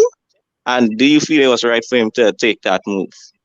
And the next thing is, I just want you guys' thoughts on the PSG situation. What's going on with Neymar and Bappe? Because bro, that's mad. That's mad what's going on there. And yeah, and the next thing is on the All or Nothing podcast, documentary. I just want to know your thoughts on that as well. Because you know what's so funny about that? It looked like every time these guys was on a winning run, we stopped these guys. I didn't know we slapped them up so much times, man. Yeah, we did. And the last thing, I was having an argument with a Chelsea fan. And you know how in Chelsea they say John Terry is captain, leader, legend. You know what? He said the most disrespectful thing. You know what this guy said? He says, for you guys, is Henderson. Run, shout, tackle. Did you guys hear that? Yeah, we Nah. heard it. I mean, I heard what you said. I didn't know that other people were saying that. Well, you cannot, that's disrespectful, man. You cannot be slandering the captain. But I just want guys to know the 1920, I seen that time, yeah. The year when we won the league. Guys, we have to put respect on Henderson name that year, because I was watching back some clips. You know, he was kind of almost world class that year. I think that was his last good year for us, the year when we win the league. He was exceptional. So yeah, man. But I don't want to see him in the 8 again. I think he's a 6 now. And yeah, man, I'm done with that. So guys, smash the like buttons. And guys, I wish in Trinidad we could have sent super chats, man. But it's not allowed to, because I really want to give you guys things, because the work you put in is real, guys. And I just want to know we appreciate it. No, and if we lost against Man, you guys, you have the rights not to do a stream. I'm just saying, you guys, look, I'm going off the grid. If we lost the Man, I'm going off the grid. I'm just saying. I can't even fathom it, bro. Blood. Yeah, but big up you guys, man. Yes, big up. Love as always, man. Big Peace up. out. Big up. Hendo 1920, he was world class that season. I said it. People used to argue with me. I said it. He was world class. He was. I think from 2014 until 2020, Henderson was brilliant. Like I don't really care. I know he had the injury part. I know there was that injury bit, but I don't really count injuries because we know that can happen. I'm talking about like once he was fit. Every time he was fit in that 6-year period, Henderson was brilliant. Like I disagree with that. That's fair enough, but I think Henderson. For But me, Henderson goes down as one of our best ever players. 1920, he was world class that season. He performed world class. 14-15, he wasn't great. 15-16, he wasn't great. But those are injuries. Those are when he was dealing with injuries, though. I know, but it's still part of what happened, though, isn't it? I know, but I'm talking about when he's fit, though. No, I'm still talking about when he was fit. In 14-15, 15 in 15-16, he wasn't great when he was fit. 16-17, he was good. I wouldn't say he was brilliant. 17-18, I thought he was very good. 18-19, I thought he was excellent. 19-20, I think he performed to world class. And then after that, it's kind of been a bit up and down. Fair enough. I mean, obviously, again, I know I always agreed to disagree with everyone about my captain, but I think if you look at all the accomplishments, what he's done, what he means to Liverpool, Henderson's one of Liverpool's best ever players. And I'll argue that with anybody forever. Like, I think Henderson's the type of player that when he goes, people will understand and respect. There's so much more about football than just being techie with it. There just is. And like, I think he does so much of that type of stuff that people don't realize. Like, even when he's playing, even when his games and he's not playing that well, right? And like his passing is a bit off and stuff like that, and then people like grill him. You go and watch you watch it back and you see all the tackles he made during the game, and you're like, all right, his passing was off, but he was still tackling and he was doing really well defensively. And it's like it's so easy to like have a narrative against Henderson because he's not as techie as other players and he's not as silky on the eye as other players and stuff like that. And again, I know I'm more of a Henderson guy than other people, so I take that into consideration that maybe I have a bias as well. Like they've got a bias in a bad way, I've got a bias in a good way, maybe fair enough. But I just think a lot of what Henderson does goes unnoticed. And I know our fan base can be very much like that. I saw them do it with Genie. A lot of what he did went unnoticed. Yeah. I see it happen all the time. Still does. Yeah, do you know what I mean? So, what's your thoughts on the Neymar and Bappe situation? If you spoil a kid, he'll always end up a brat. Don't think you can put any better than that. And Bappe, at the point Mbappe is at right now, and Bappe is going to not fulfill his potential. 100%. That club is a poison chalice, bro. But Neymar hasn't helped the situation either. Because Neymar set precedent for that sort of behavior. But it was because they let him. No, I agree. At Barcelona, he was a fully disciplined, hard-working player. Agree, but here's the thing, though, Drift. I think you put Henderson in any team in world football, he doesn't become a prima donna. No, I agree with that. So it's still on the player. It's still on the person. Yeah. I put 40% blame on the player, 60% blame on the club. 50-50, bro. No. Because like I said, sometimes people can't help being a spoilt brat. If they get, bro, you've got two wonderfully well-behaved, beautiful kids. If from now until they're 10 years old, you let them do what they want and get away with whatever they want, they'll turn into brats, bro. It just happens, bro. I'll switch it the other way, though, Drift. Without giving too much of our backstories, we haven't come from rich backgrounds or anything like that. We've not come from having, I don't want to be rude to anyone who has come from a rich background, but we've not been born with the quote-unquote silver spoon in their mouth. But we've not gone off the rails and done a madness in life and done all those things. So why is that? Yeah, but that's because we had parents that kept us in check, Cal. No, we had parents that kept us in check, but we also kept ourselves in check, Drift. Yeah. But from the way we were raised, we've got very disciplined parents that kept us. That's what I'm saying, bro. Bro, how many kids out there go off the rails and they've got disciplined parents or good parents? Yeah. There's exceptions to the rules. No. I would say there are exceptions to the rule, bro. Normally, if you got a disciplined parent, you will end up with some kind of like level of level-headedness. Like I'll say it's an exception if you end up being like a weirdo and like you was fully like taught how to be normal, if you get what I You'd mean. be surprised, you know, bro. I think it's 50-50 when it comes down to a player's attitude. Fair enough. Oscar's decision to leave. Yeah, that was very strange, isn't it? Very strange. At his age, it's like my man that we were linked with. What's that other? Teixeira. He was very young when he picked there as well, right? And we was linked with him, and he went for the money. Hulk, he was quite young when he went to Russia for the money. Do you know what's mad? Yeah, I'm somebody who never chases money because I've never allowed money to control me. But I do have an understanding of people who come from poverty, who was worse than I came from, that would chase the bag. So I try not to be judgmental to it, because if you, as Jamal said, if you've got a rough upbringing in the favelas, hard life, and you've got the ability and the thingy to make money, can we really be angry at somebody who goes and makes the money? Like, can we really be angry at it? Like, I get it. I don't know, man. Yeah. Not He saying was on a lot of money at Chelsea though, so that's one of the things I think. It's not like he was hard up, because he must have been on about 80 to 100 grand at Chelsea, so it's not like he was hard up. You know what I mean? Yeah, I hear you. I hear what you're saying, whether I agree with it or not. But as I get older, I understand it more. I do. Making Because sure I tell you what it is. the bag. Yeah. It's not even just that. So I tell you what it is, Drift. And maybe it's as I've got a bit older and since I've had kids. And I'm not saying I'd do anything for money. I wouldn't. But I can understand why some people do. Because if I can guarantee my kids aren't going to be broke, bro, I could die a happy man, you know. And as I said, he's doing it through honest means. We may not like the fact that he left Chelsea before he even hit his prime to go and do it. He's done it honestly. But he secured his family's legacy, bro. Like, I can't really hate on the man who's done that, especially when they've done it legitly. So no, I do hear that. Although I do prefer, and this is just I wish he had stayed at Chelsea or gone to another European club where we could have seen him. But at the same time, I get it.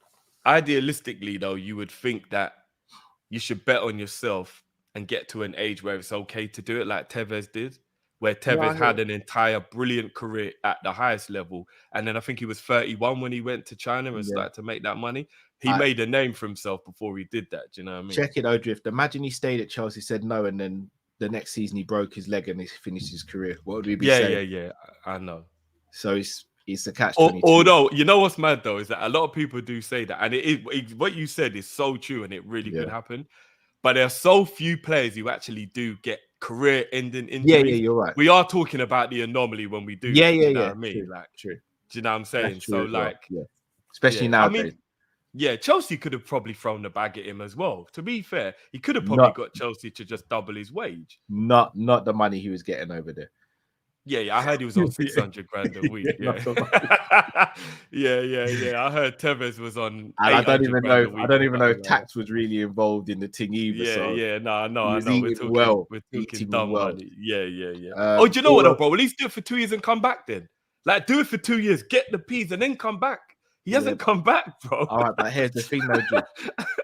You start living that lifestyle, you want to walk away from it. That's another thing. This is why I don't let money. That's when it's on you, then. Yeah, that's when it's on you, then. Do you know what I mean? This is where money can control people, isn't it? Exactly. Yeah. Because I could look at that money in the bank and be happy to come back and get a normal wage now because I've got all that money sitting there. You know what I mean? All or nothing. Your quick thoughts on it.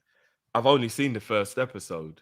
I've only seen part of the first episode. So what I've seen so far, and like the clips on social media, what I've seen so far is, I'm just gonna say it, Arteta's good, but he thinks he's way better than he actually is.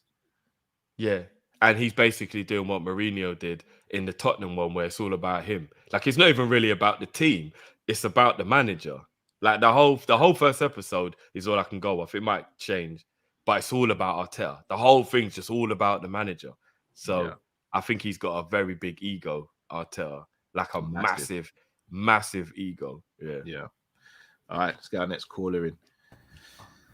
Yes. They say this is a big rich town. Yeah, we can hear you now, bro. We can hear you. Welcome, brother. Good. Appreciate the time. Appreciate y'all taking my call. I will say I am a little disappointed because I wanted Matt to be here because I did have a little take on the Diaz needs to improve on his finishing conversation. Yeah. Matt already knows. We already know. He better. But he's my man. I appreciate him. But I wanted to just come on and talk to you guys about something. I don't know. Have you ever seen the movie Jerry Maguire? Yeah. Okay. I haven't. No. That's my guy, Cuba Gooding Jr. It's my second favorite actor. Incredible actor. There's a scene. Well, then Drift, you'll understand what I'm talking about. There's a scene in Jerry Maguire where he's like playing this game. Cuba's going up, makes an incredible catch, gets tackled, might be injured, and they cut back to the scene to the room to like his family watching with his wife. Is with his wife and his brother, who Ari Spears plays this guy named TP, and his brother goes there. He says, "Oh, he should have tucked his head and did this and da da." And Regina King plays his wife, goes off on him like, "How are you gonna say that shit?" King, oh, lovely actress. She goes, "How are you gonna say that?" And da da da, get the hell out of my house and blah blah. And this goes off on him. The only reason why I'm bringing up that point and bringing up this thing is because I believe that there's a lot of TP style of supporters that have a louder voice amongst our fan base lately, whereas a lot of them are so critical to the point where no matter how beautiful the palace is, they will pick out something to complain about or something to depict, to say, "Oh, I told you so," or "Oh, I should have done," or "You should have done this," or "They should have done that." They always want to be the, "Oh, he's the right one. He knows it all, and you're wrong." And that was the scene, is that, TP, even though it's his brother and he should be happy for him that he's made an amazing catch and he should be concerned about his health, he still wants to pick and complain or point out some stupid point. Sometimes I think our fan base does those things and we lose direction in our group. And it's something that I just wanted to say. I know I got like a minute left because I also wanted to say, considering the Hendo point, your Hendo point was point on. And if you're going to hold Hendo to those standards of when he's fit and within the last, let's say 365 days, then you're going to have to give praise to Bobby, because Bobby has been actually when fit in the last 365 days. He has been one of the top 5, if not top 10, if not top 5 forwards statistically. And we can go down. I only got 15 seconds, but I mean, whereas in non-penalty goals, assists, pressures, tackles, interceptions, blocks, all 90 percentile. And it's something that I think that, again, we often don't allow for ourselves to look, because the louder voices come from the negative Nancy's in our group. So that's just something I wanted to just point out and pick on. I know I'm going to get criticized or whatever by some other group. No, probably. Yeah, as long as they're respectful about it. And a lot of people are saying you made good points, and some people, like, it's just how it goes, bro. But like, I always appreciate what you say, bro, because you never talk rubbish. You back up what you say with some kind of fact or statistic to make it obvious that you're not just talking for the sake of talking. So I always appreciate your opinions, bro. So big up, man. 100%. We'll chop up what you. And show me the money. Show me the money. Bro, you're a legend as always. I appreciate it. Big up, we'll be up soon. We'll get up soon. Definitely. Yeah, Take big care, up, bro. G. Big up. Yeah, you gotta watch Jerry Maguire now, Cal. You'll love it. It's a good film, man. There's a lot of films I need to watch, bro. Yeah, I'm not a movie guy. My brother's the movie guy out of us two. The point about the looking for perfection. Yeah, he's right. I'm probably one of the worst at it, to be honest. Not just football-wise, in life in general. I probably am one of the worst for people. Like, I like perfection. I know it can never be achieved, but I think if you aim for it, then you always get a good level. I learned a long time ago, and there's nothing wrong with what you're doing, because what you're doing means that you normally strive to greatness. So I applaud you for being that way, but I've been humbled quite a few times in life by especially health situations that, like, I've learned to be a lot more laid back now. Like I have, like I try not to. I know you lot see me ranting sometimes, so it's going to sound like I'm chatting shit, but I try my hardest not to let things bother me, because I'm not going to lie, man. Waking up is stressful enough. You know what I mean? Like adding stress to your life for no reason is just not the one. So I do agree with 12th man. We need to start looking at the positives rather than the negatives. It's very hard to do because we just live in a negative world now, don't we?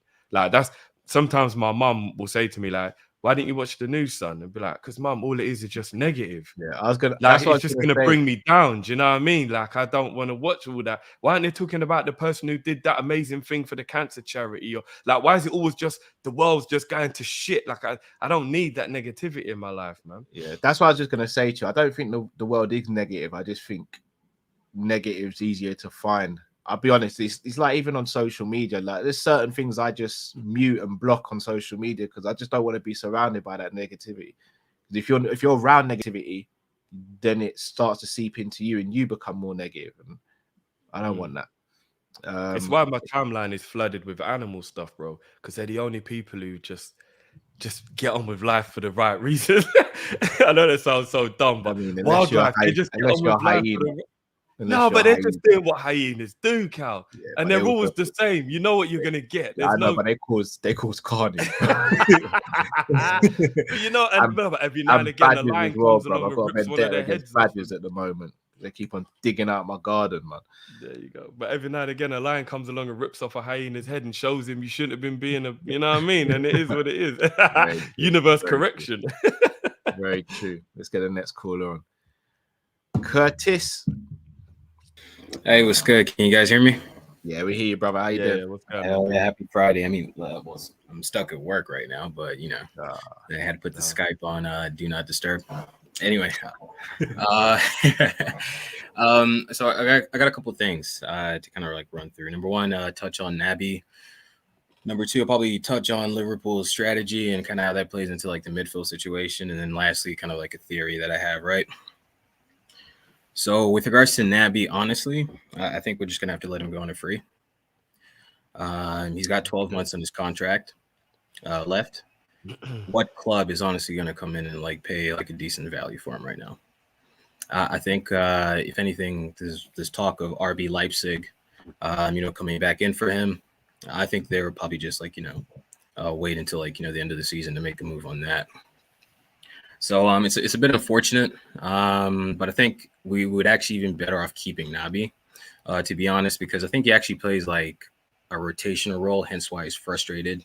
But we actually need him for certain games. Like I think I expect him to play against Man United. He did well when I think we beat him at Old Trafford. That's probably like another reason why we should even probably consider keeping him for that 12-month period if he does not want to extend. Now, my next point kind of goes into like the Liverpool transfer strategy. I think it's clear as day, right? So I see a lot of fans are kind of like frustrated at this point in time, but I think the issue is with Liverpool, especially when we look at the midfield, right? Liverpool only move for a player when it's the right player and the right time. So when we look at our current midfield, right, we have to kind of break it down. We need to start phasing out Henderson, right? We can keep him. We can use him. He's providing value, but we need to start thinking about that. And number two, it would be James Milner, right? There's probably another one that we should also consider. And I think Liverpool already addressed that with Jude Bellingham. Hence why we're willing to wait until next summer. It's kind of widely reported out there that it's a done deal. Sky Sports came out and said they'll probably sign a midfielder next summer. Whoever that individual is, it's going to be because of that important role. Now, I think what a lot of fans need to be considering is, those are key roles in the team. But what about people like, again, the Naby situation, but people like the Ox, the lower level, the bench players? Those are the ones that we really need to start considering for right now. And recently, if you look at like the news, one thing that kind of caught my attention is the Sanderberg guy, right? And Cal, I think the last show you touched on a quote, and I'm going to read out the quote, and this is directly from Jurgen Klopp, word for word. And he said it a few weeks ago this summer. He says, "We do want a midfielder who is offensive, who is 1.95 meters tall, and arrives into the box to head in balls. Do we miss that? Okay, apart from that." And then he kind of like goes in to the rest of the quote. Sanderberg is exactly 1.95 meters tall. It's kind of freaky, isn't it? he's offensive minded. I mean, if anybody who's watched him play, you kind of see that he has that in his game. But recently, he's also been on a goal scoring run. With all this news and like this link that just came out of nowhere, I'm just trying to connect the dots and kind of thinking, like 95% of me says that we won't sign anybody, but this 5%, right? That's kind of lingering there. I think this 5% is this possibly somebody like Sander Berg, who can again be a guy who comes in and starts helping phase out the Ox and Naby for guys that we know are going to be leaving in like 12, 24 months time from now or so, right? Yeah. So that's pretty much what I just wanted to kind of share there. I think like, when we look at like the bigger roles, like everybody's focused on like, oh, who's going to be in the main 11, who's going to be competing with Henderson and all these other guys. Listen, that'll come with time. I think that's going to be Jude Bellingham. It has to be the right individual. Hence why we probably didn't move for like Matheus Nunes and all these other guys. But the lower level roles, I think that's where Liverpool are kind of like, okay, let's start thinking about it. Sander Berg might look like a viable option. Let's go ahead and pursue that. So that's all I can say on that. We'll chop that up, brother. We'll chop that up now, man. Big up, Right. bro. Appreciate it, guys. I love that DP, man. It always gets me every time, man. All right, guys. Peace, man. Have a good weekend. You too, brother. You too, brother. Big up. I said it. I'll be honest. 5th or 6th choice midfielder. Yeah, I'd take Sander Berg. Not as my starter. With all due respect. I don't know. Sounds arrogant about him. I'll put it this way: if he's the player that Klopp wanted at the beginning of the window, we would have got him at the beginning of the window. Yeah, because he's very attainable. So yeah, you're right on that one. Unless the Naby situation means Naby's gonna go and his hands being forced. Because again, I know you said let's take what he says on face value. He actually did say, I won't need a midfielder unless somebody asks to leave. Yeah, and Naby's effectively not asking to leave, but he's saying, I'm not happy. It's kind of the same thing. Yeah. Well, we'll see. Naby leaving on a free. Going back to Curtis's point, I don't think it'd be smart to do that, but no, we may not have no option. So I think it would be very, very stupid from a business point of view to waste the talent. When we've already done it with Genie and other players that you listed before, Origi. Like, we should have got 20 mil for Origi. Yeah. Should have got 30 for Genie. Like, these are these players that just left and we didn't get any money for him. Like, yeah. But, sure. All right. Cal's Neto Army, welcome to the show, bro. How you guys doing, man? Big up to you, man. And listen, first thing, what's it called? Big up to you, Cal, and can't wait to see you and probably Luke on the Sunday night show watching Usman and what's his name, Rocky. Can't wait. I'm never gonna lie, bro. Right now, it's looking like the Costa and Rockhole's gonna be the main event, bro. It's a nice card. It got real tasty in the weigh-ins, bro. Yeah, it did. Facts. But yeah, just there's been news about us going for Moises Caicedo. I mean, the Anfield Talk have tweeted it and all of that. So I wanted to get your thoughts on Moises Caicedo. What do you guys think of him as a player?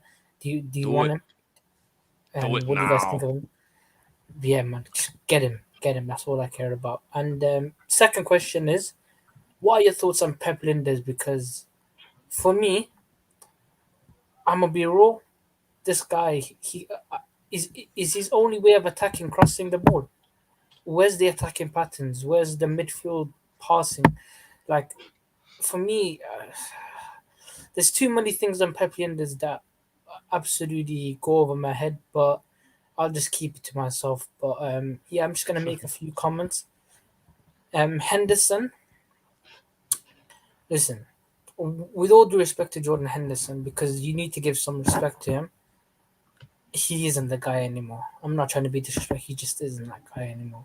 Like, for me, Harvey Elliott is a million times better right central midfielder than him. Like, Harvey Elliott against Crystal Palace, for me, was the best player on the pitch. I'm being real. If Klopp even dares even think about playing Milner and Henderson in that central midfield, bro, what's the point? That's just my opinion. What's the point? What's the point of you coming out saying in press conferences, Harvey Elliott, Curtis Jones, Fabio Carvalho are the future, if you're just going to be still sticking with the same players over and over again? And Drifty, I want to make a point, bro. You know when you were saying before about us not selling players or us bringing up what's it called, FSG not bringing in players.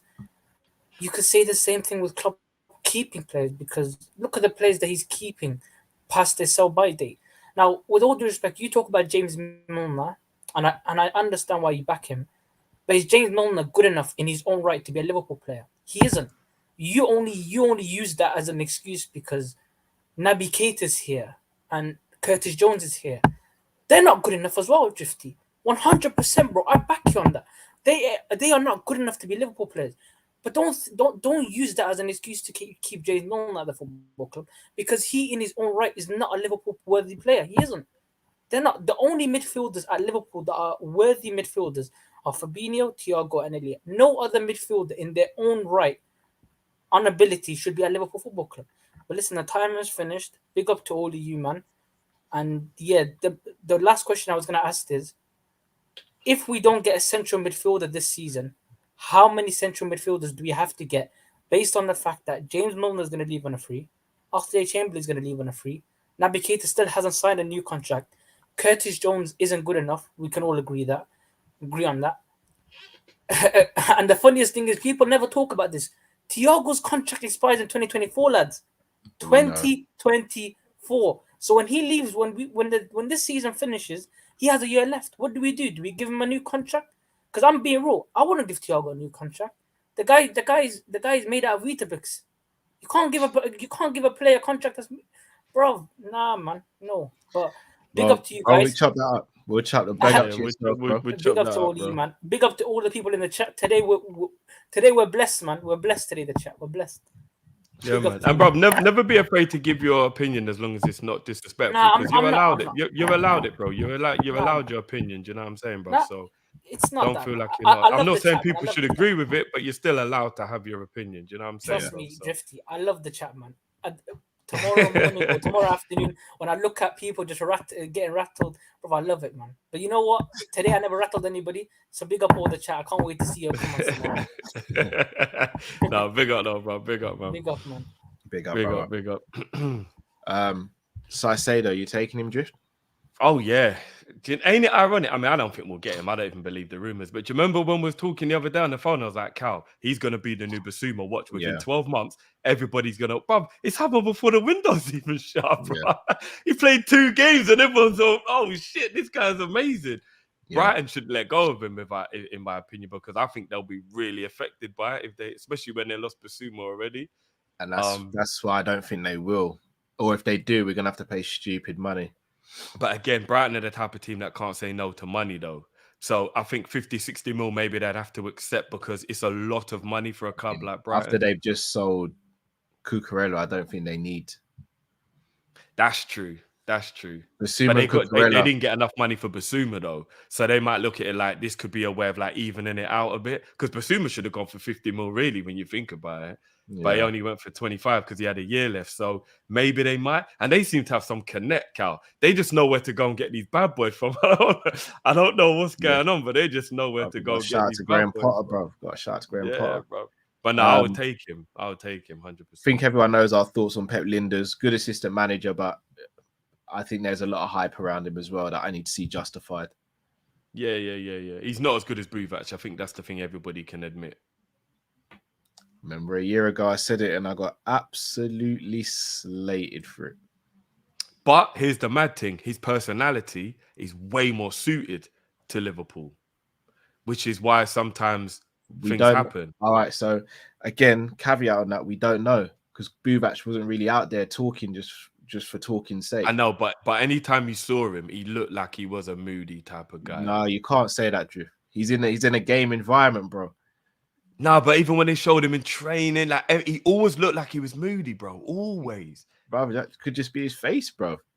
What, resting bitch face? It could be. I don't know, man. I don't know. Hendo, again, I agree. Hendo should no longer play in the 8. He should just be primarily a 6. But I do think he's good enough to be at Liverpool. So I disagree on some bits, but I agree on the other. Do you want to know something? Based on his form at the moment, I actually think Jordan Henderson should be starting lineup 6 from now on. I do agree with that as well. I think Flacco needs to earn the right to be the number 6 again. Yeah. Shout out to Kaz on Trafford Tunnel and Never a Foul. I said that on his channel earlier. Said I think Hendo should start the United game. Without going deep into it, we'll have a preview for that. But I think Hendo should start the game. If we don't sign a centre midfielder this summer, how many should we get next summer? Realistically, we need 3. If we don't get one this year, because we're losing 2, and we already need 1 anyway. So we actually need to get 3. Here's my thing. We've got 9, so we expect to. I say we've got 8 proper centre midfielders. So we almost think if 1 goes, we still need 8. We've only got 8 because 5 out of them were injury prone. If we get more robust players, do we really need 8? Because really and truly, 7's the maximum we should have. If we're playing 3 midfield, you want to have 3 starters, 3 to back up the starters, and 1 person just there, just in case there's a bit of a madness. 8 and 9, we don't need 8 or 9 centre midfielders. We really don't. We only have that because half the that's ones the point, we have bro, because they're all injury prone. So, Like we don't have one midfielder that's not injury prone other than Elliott. I mean, Milner's not injury prone, but he's just at that age now where injuries are going to happen. No, I'm rolling my eyes trying to think if you're right. I can't think of someone to say, no, I disagree. You're right. And when I say injury prone, I don't mean like on a Daniel Sturridge level, but Flacco will always miss a few months. Henderson will always miss a few months. Thiago will always miss a few months. Naby generally always misses a few months. Ox misses a half a season. Like it's the availability of our midfielders that's actually the issue. Because if Flacco and Thiago, just as an example, were always fully fit, you probably wouldn't even be that bothered about the midfield. Yeah. Especially Thiago.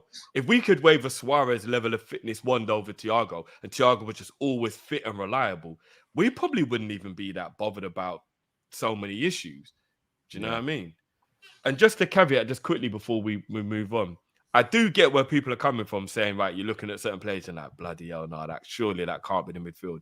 But put a little respect on the fact that Naby, Hendo, and Milner actually absolutely battered Man U at Old Trafford in the 5-0 last season. That was the midfield that absolutely annihilated Man United. So put a little bit of respect on some of those players taking part in the game on Monday, because they were part of that demolition. That was one of our best games last season. Very true. Also, big up Matt in the comments as well. We see you, bro. Big up yourself. I didn't even see. Is Matt in there? Yeah. Yeah. I didn't see him in there. All right, let's get on. Let's caller. Reverend Knight FC. Big up, Wearing lads. Kopish merch. We like that. We like that. Yeah. What's going on, bro? Big up. Yeah, waiting patiently. Big up, man. Of course, man. I've been there from the start. I really love you guys' channel because it's I like your channel because it's really balanced, and you know, I feel like because I'm a bit more of a pessimistic fan, that there's a lot of channels that are, I'd say, like they're either way too positive or way too negative, and I think this channel is like the perfect balance between that. And sometimes I feel like it either, and I got no problem with people being positive either, by the way, it's fine. Like you said before, everyone everyone's got the right to their opinion and all that. But I feel like sometimes when negative opinions also get swayed off to where we all know that the Twitter fan base can be crazy, and they'll like criticize players, and they'll you know, what you call it, they'll get a bit too crazy. They go over the top. And I still support a lot of players. I've got my favorites as well. Like, I was really gutted with Darwin because I was really hyped for him as well, and he kind of let me down. And you let us all down, bro. Yeah. I mean, I really got it as well. But I feel like sometimes when people positive, they try to push down negative people that maybe aren't as bad as that, and they push them push them towards the people on Twitter as well, which I seem is kind of harsh, because some of us are kind of just like Cal was saying before. We try to look at things because we want to be successful, and so therefore we try and find out what's wrong, even if we get the common things where Klopp knows best and all of this type of stuff. And like going into that, I agree with what a lot of Cal was saying, because I think Klopp is a link to a lot of things that is wrong, but people don't want to criticize Klopp. And I think FSG is also a big factor. But I think Klopp is a link. He's a link to the assistant manager. He's not going to want to get rid of him anytime soon, because even if it's wrong, I think he'll back him for quite a while. I think that midfield, he trusts a lot of people that he should have got rid of by now, but there are a lot of his favorites, and he won't. I don't think he won't until they run out of contract or he's forced to. I think the Jude thing, Jude seems like the perfect player, but if I would sacrifice him, and if it meant we got a really good midfielder now and one next season, and we sacrifice one, because we really need one this season. Yeah. And I think, that's really, I think, everything I wanted to say, really. But appreciate you guys for getting me on either way. Big up No, to man. you, Is this your debut on the calling show? Yeah. I've kind of like. You're always in the comments. You're always in the comments. I'm always in the comments, and I've kind of wanted to get on, and I've kind of like, I kind of got a bit nervous and kind of like get out of the studio a couple of times, but glad I got to stay on this time. But and also where I'm from Gibraltar, by the way, which is kind of a weird place. But big up, man. But here we can't super chat either or membership, so I've not been able to do any of that too. So it's kind of nice to get on too. No, big up, man. I appreciate the support in any way, man. And I really hate when people say they're not allowed to do stuff like that, because it's such a shame, man. Like, I don't know why YouTube has those like region issues. I don't know, but I think it's like stuff to do with tax and all that stuff, right? Like these little loophole stuff. Yeah, no, big up, man. Yeah, man, definitely jump bro, again, this was man. your debut. You had nothing to be nervous about, because that call was brilliant, man. So thank you. Cheers, man. Big up, Cheers. man. We'll chop I'll that see you up later. now, bro. Big up, bro. Big up, man. Big up. You know what's mad as well, Cal? Like when he was talking, it was you that I was thinking about, because what he's saying is so true. Like, and obviously you and me disagree all the time, but we disagree the way friends disagree. But a lot of people take what you say the wrong way, and you're one of the people Revenant was talking about, where you get a lot of like people come at you, and it's like, guys, he's still allowed his opinion. Normally it is me, but I accept that because I have some wild takes. But like you were basically the guy who's in the middle. You're not being positive, and you're not being negative. You're asking questions, and you're allowed to ask questions that people are like proper like why are you asking questions? You can't win, I guess. Not in a rude way.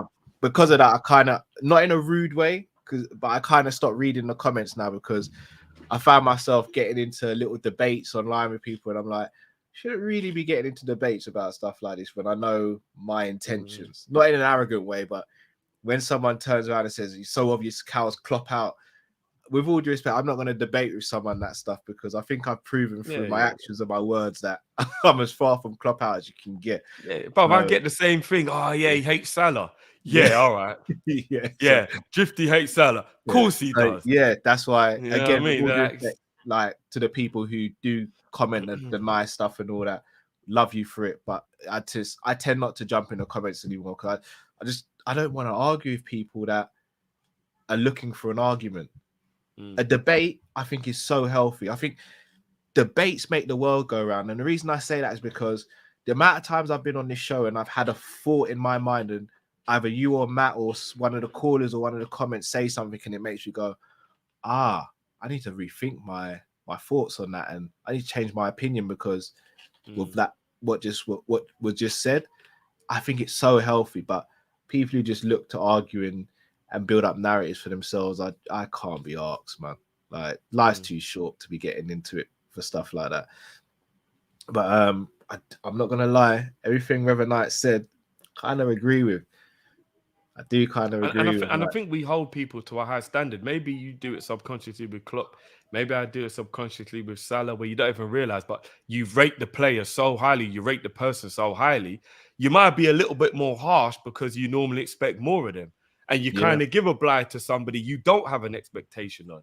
That could be what it is. That might be why you're a bit annoyed with Klopp. That might be why I get annoyed with Salah, because I'm like, she's the best player in the world. What was that performance all about? It's not because I think he's crap. I've got a problem with him. It's because I know he's better than that. Maybe you're doing the same thing with Klopp, but it would never ever mean you don't like the guy. Mo Salah's one of the greatest players I've ever got the privilege of watching.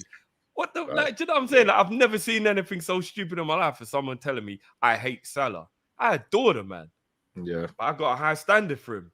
So he's the best right winger in world football. So I'm just like, look, what the hell was that performance all about? Like, but you do it subconsciously. I think that's what a lot of people do. Even the bias is subconscious. I don't even know I'm defending Hendo when I'm defending him, but that's my guy. I hear you coming from my guy. I just put the shield up, bro, Captain America style, like it is what it is. Paul Smith in the comments. Them sort of, I'm just gonna say it once, but them sort of comments and that, cut out or respectfully leave, or we will just block you. So as we've said, we've just spoken about this. Like, have a difference of opinion and all that stuff. Do not start disrespecting other people in the chat. Like, you can either leave, or we will just block you and you won't be back on there again. So. Yeah, Paul, that's a warning. It's all about respect, man. Yeah, and I'll be honest, you kind of got lucky with the warning. You kind of got lucky with the warning. As you want, guys. Yeah. I don't care how much you disagree, as long as you do it respectfully, man. People really are too comfortable being rude to people, Cal. Yeah, like I don't understand the world we live in now, where people are so comfortable being rude to each other. This isn't what life's supposed to be, man. It's just not. Like, disagree in the normal way, man. Don't be rude, man. Don't be rude. Right, let's get the next caller on. Man, like John II.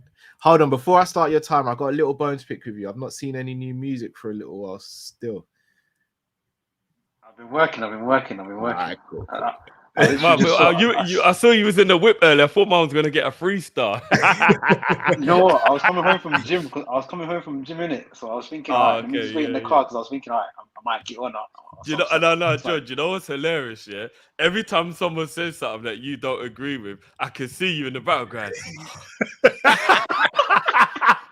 And when they agree, you go, yeah.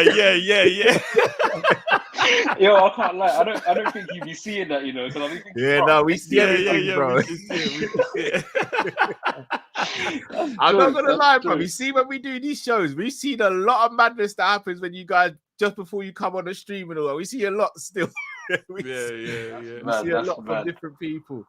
That's wild, but just to touch on the music, new music dropping soon. I actually just shot like 2 videos in one day on last Sunday. So I'm working, man. I'm working. So all right. As long as I hear there's something coming, then no, there's a whole heap. All right. We got. But our club, man. I can't lie, guys. I'm not happy at all. I'm not happy, bro. Like from pre-season, and I think till now. I actually don't know where to start. I'll leave Naby for last because Naby I got a bone to pick, and I'll try to be nice, but if it comes out wrong, then it is what it is. But I want to start with obviously Jurgen Wenger. Yeah. My thing with Jurgen Wenger, I just feel like, for me personally, in the terms of percentage, how much I believe in him right now, I'll probably say it's around about 45%. And the reason being is I feel like there's just been far too many times where we've given Klopp a blight for certain things. Like times where he's needed to tinker and change the team, he doesn't do it. Change formation, he doesn't do it. And he has the players to easily do that. And then in terms of like obviously the midfield problem, to be honest with you, from like the defensive negligence that we had in what was it, the 2021 season? Yeah. Even worse, because if you don't have the midfield to feed the forward line, then we're in bigger problems than people think we are. Honestly, like if you like. His availability is beyond me. I mean, we got a player, but at the same time, we got a patient. That's true. I don't want to laugh at my boy like that. And we need to talk about it. But I'll leave you on this note. See, with Naby, I'm gonna be real. When I seen that he weren't happy, I thought to myself, unhappy about what? Like, my thing is, what do you expect when you're unable to keep fit? You were brought in with a reputation, yeah, and you wanted to. What gives you the entitlement to get a new contract? I don't get it. Like for me, he needs to leave ASAP. Get as much money as you can for him to keep it moving. Because for me, I mean, the way we talk about him is if what's it maybe. It's like it just gives me like the way Arsenal fans talk about Abu Diaby is the same way we talk about Keita. If we lose, I hear you, man. I hear you, bro. Klopp's in deep trouble. I'm not gonna lie to you. Yeah, I agree. So yeah, I was nice, innit? I was nice. You were still. Yeah, no, you was fine. You was cool. If you caught me when I was in the car, I was waiting. I had smoke. But when I came back from the gym at 8, I cooled down, had water and that, had chili and that. I was a bit hot, but you know what I mean. Like, You're not blangry anymore. Because I've noticed it's a bad trait amongst us black folk where if we're hungry, woo, that anger is different. Anyhow, you caught me in that moment. Oh, you know what? It was You know, though, Rob, I'm gonna need you to do me a favor. If we don't sign a player, yeah, before the transfer window shuts, I'm gonna need an FSG diss track, bro. Still.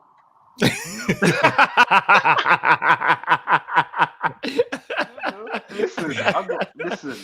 And the thing is, for me, like, I'll drop that ASAP because I know for a fact we ain't signing no one before the window closes. We are not signing no one. Trust me, we are not signing no one. They'll give Keita the contract extension. Trust me, they'll get that sorted. Probably. Yeah, probably. It's typical of us, but yeah. Yeah, big up those always, bro. Big up you guys as always. Big up all the other callers as well. Big up all the other callers because they gave really good points as well. So yeah, man. Big up everyone, man. All right, bless you, brother. Nice Bless up, man. Big up, man. Take care. Big up.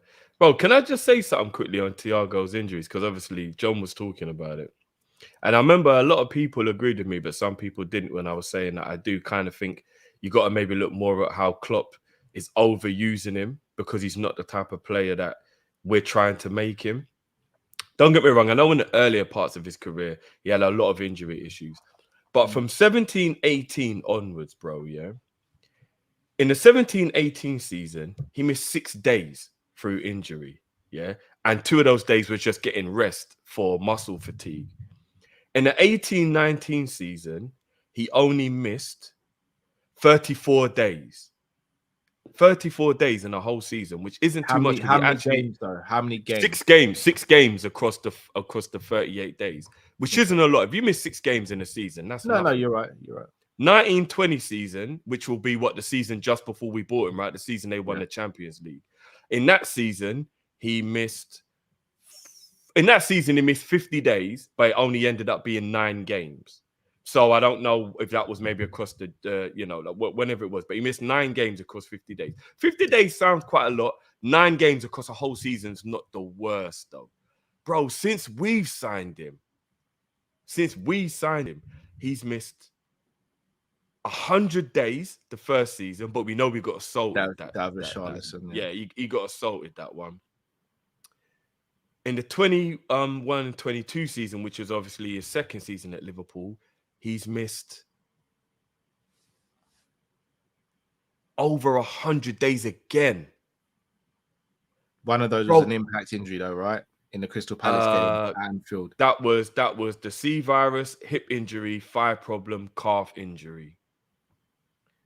Bro, I got to be honest with you. It's the way we're playing him and training him. Bayern Munich found a way to know how to let him. And I know we said Klopp taught him how to run, but bro, we are making him do more than necessary. Bayern Munich were able to let him rest because they had the quality and depth to allow him to rest. That's still a Liverpool problem, though, right? Yeah, it's no, I still agree. A Liverpool problem. We're not playing him the way we should be playing him, bro. All right, put it this way, Drift. Yeah, if I said to you right now, you know what, Drift, Thiago's out for about 3 games, but Matheus Nunes is fit. Would you be panicking? No, not at all. That's the point. Because they could go to Thiago and say, "Oh, Thiago's injured. All right, Pavard, you play right back. Kimmich, you join Goretzka in the middle." That's it. No, you're 100% right. But that's the problem, though, isn't it? Whether it's the personnel or what we're doing, we're not using him the way we're supposed to. Bayern Munich learned how to get the best out of him, and we're just like forcing him to play this high intensity game, and it's not working, bro. No, it's not working because we have no one to rotate him with. Drew. Bayern Munich also play high intensity, bro, but they just didn't force him to play every single game. No, but they didn't make him play high intensity, Cal. That's the thing. No, he did, bro. Remember, he played a lot of the time as a deep controller. He wasn't being asked to press and run after the ball like we get him to do. Maybe true. Do you know what I mean? We've got him running all over and diving into tackles, and like we're making him do too much, bro. Like, just use him for what he's good at and let him dictate the game. Like we did at Man U at Anfield. Do you remember at Man U at Anfield? I know Man U were in a crap place at that time, but he never did all of that running around, all that. He just controlled it. No. It's one of the most dominant performances I've ever seen. That's why I disagree, Drift. If you watch that game back, bro, he was running the whole time he was on the pitch, bro. He was. Yeah, but he was running in the way he wanted to. He wasn't like chasing, and do you get what I mean? Like that's it was because controlled. that's because the other players were on point as well, though. Yeah. I agree with Like, that. But bruv, it if you was watch that game back- controlled. It was controlled. It wasn't Yeah. like all this like madman running around. Like Bro, I he's gotta promise do all you, the other I times, promise you, bro. if you watch it back, you'll be like, "Right, I didn't realize Thiago ran that much that hard." But he I ran. definitely should bro. watch it back because that's one of the best performances I've ever Bro, seen. I watched in it. the I watched midfield. it. Yeah, my guilty pleasure. I watched it back a couple weeks back, brother. He was non-stop. He ran, bro. That's why he got taken off early because he was so tired. He ran, bro. But again, it was controlled running though. It wasn't that Nah, like some of it- desperate running Nah, and some like. of it was mad as well, bro. I was like, right, why did he even chase him down like that when we had a couple man? But he was fit. He was fit because if I'm not mistaken, I'm not sure. Do you know what? I was gonna say, did he have a game off before? Did he not play? I can't remember off the top of my head. But if I'm not mistaken, didn't that game come after or before the Man City game in the FA Cup? I remember it was in and around quite a hectic part of our schedule. I remember that. Yeah. So fair dues. All right, gonna get next caller on. He's a legend, fast becoming a legend on this channel. Mtar Mizzy. What's going on, guys? What's going on? Bad, bro. How are you? What's going on, bro? Yeah. Look, few weeks ago, start before the season, I said to my friends that I want to watch at least one Liverpool game next year, yeah.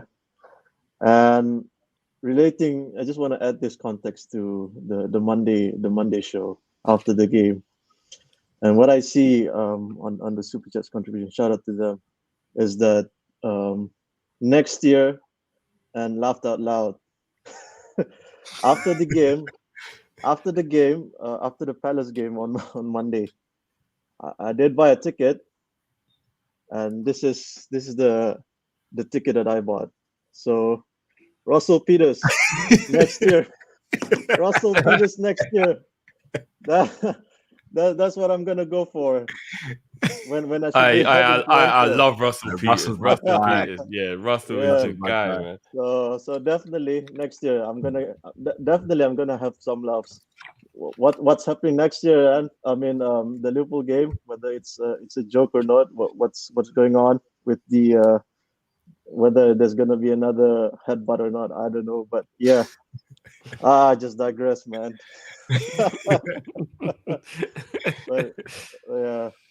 But yeah, can't wait for that. Anyways, shout out to you guys. I thought Cal was taking over before Drift came in. It feels like it's gonna be mad solo moment again.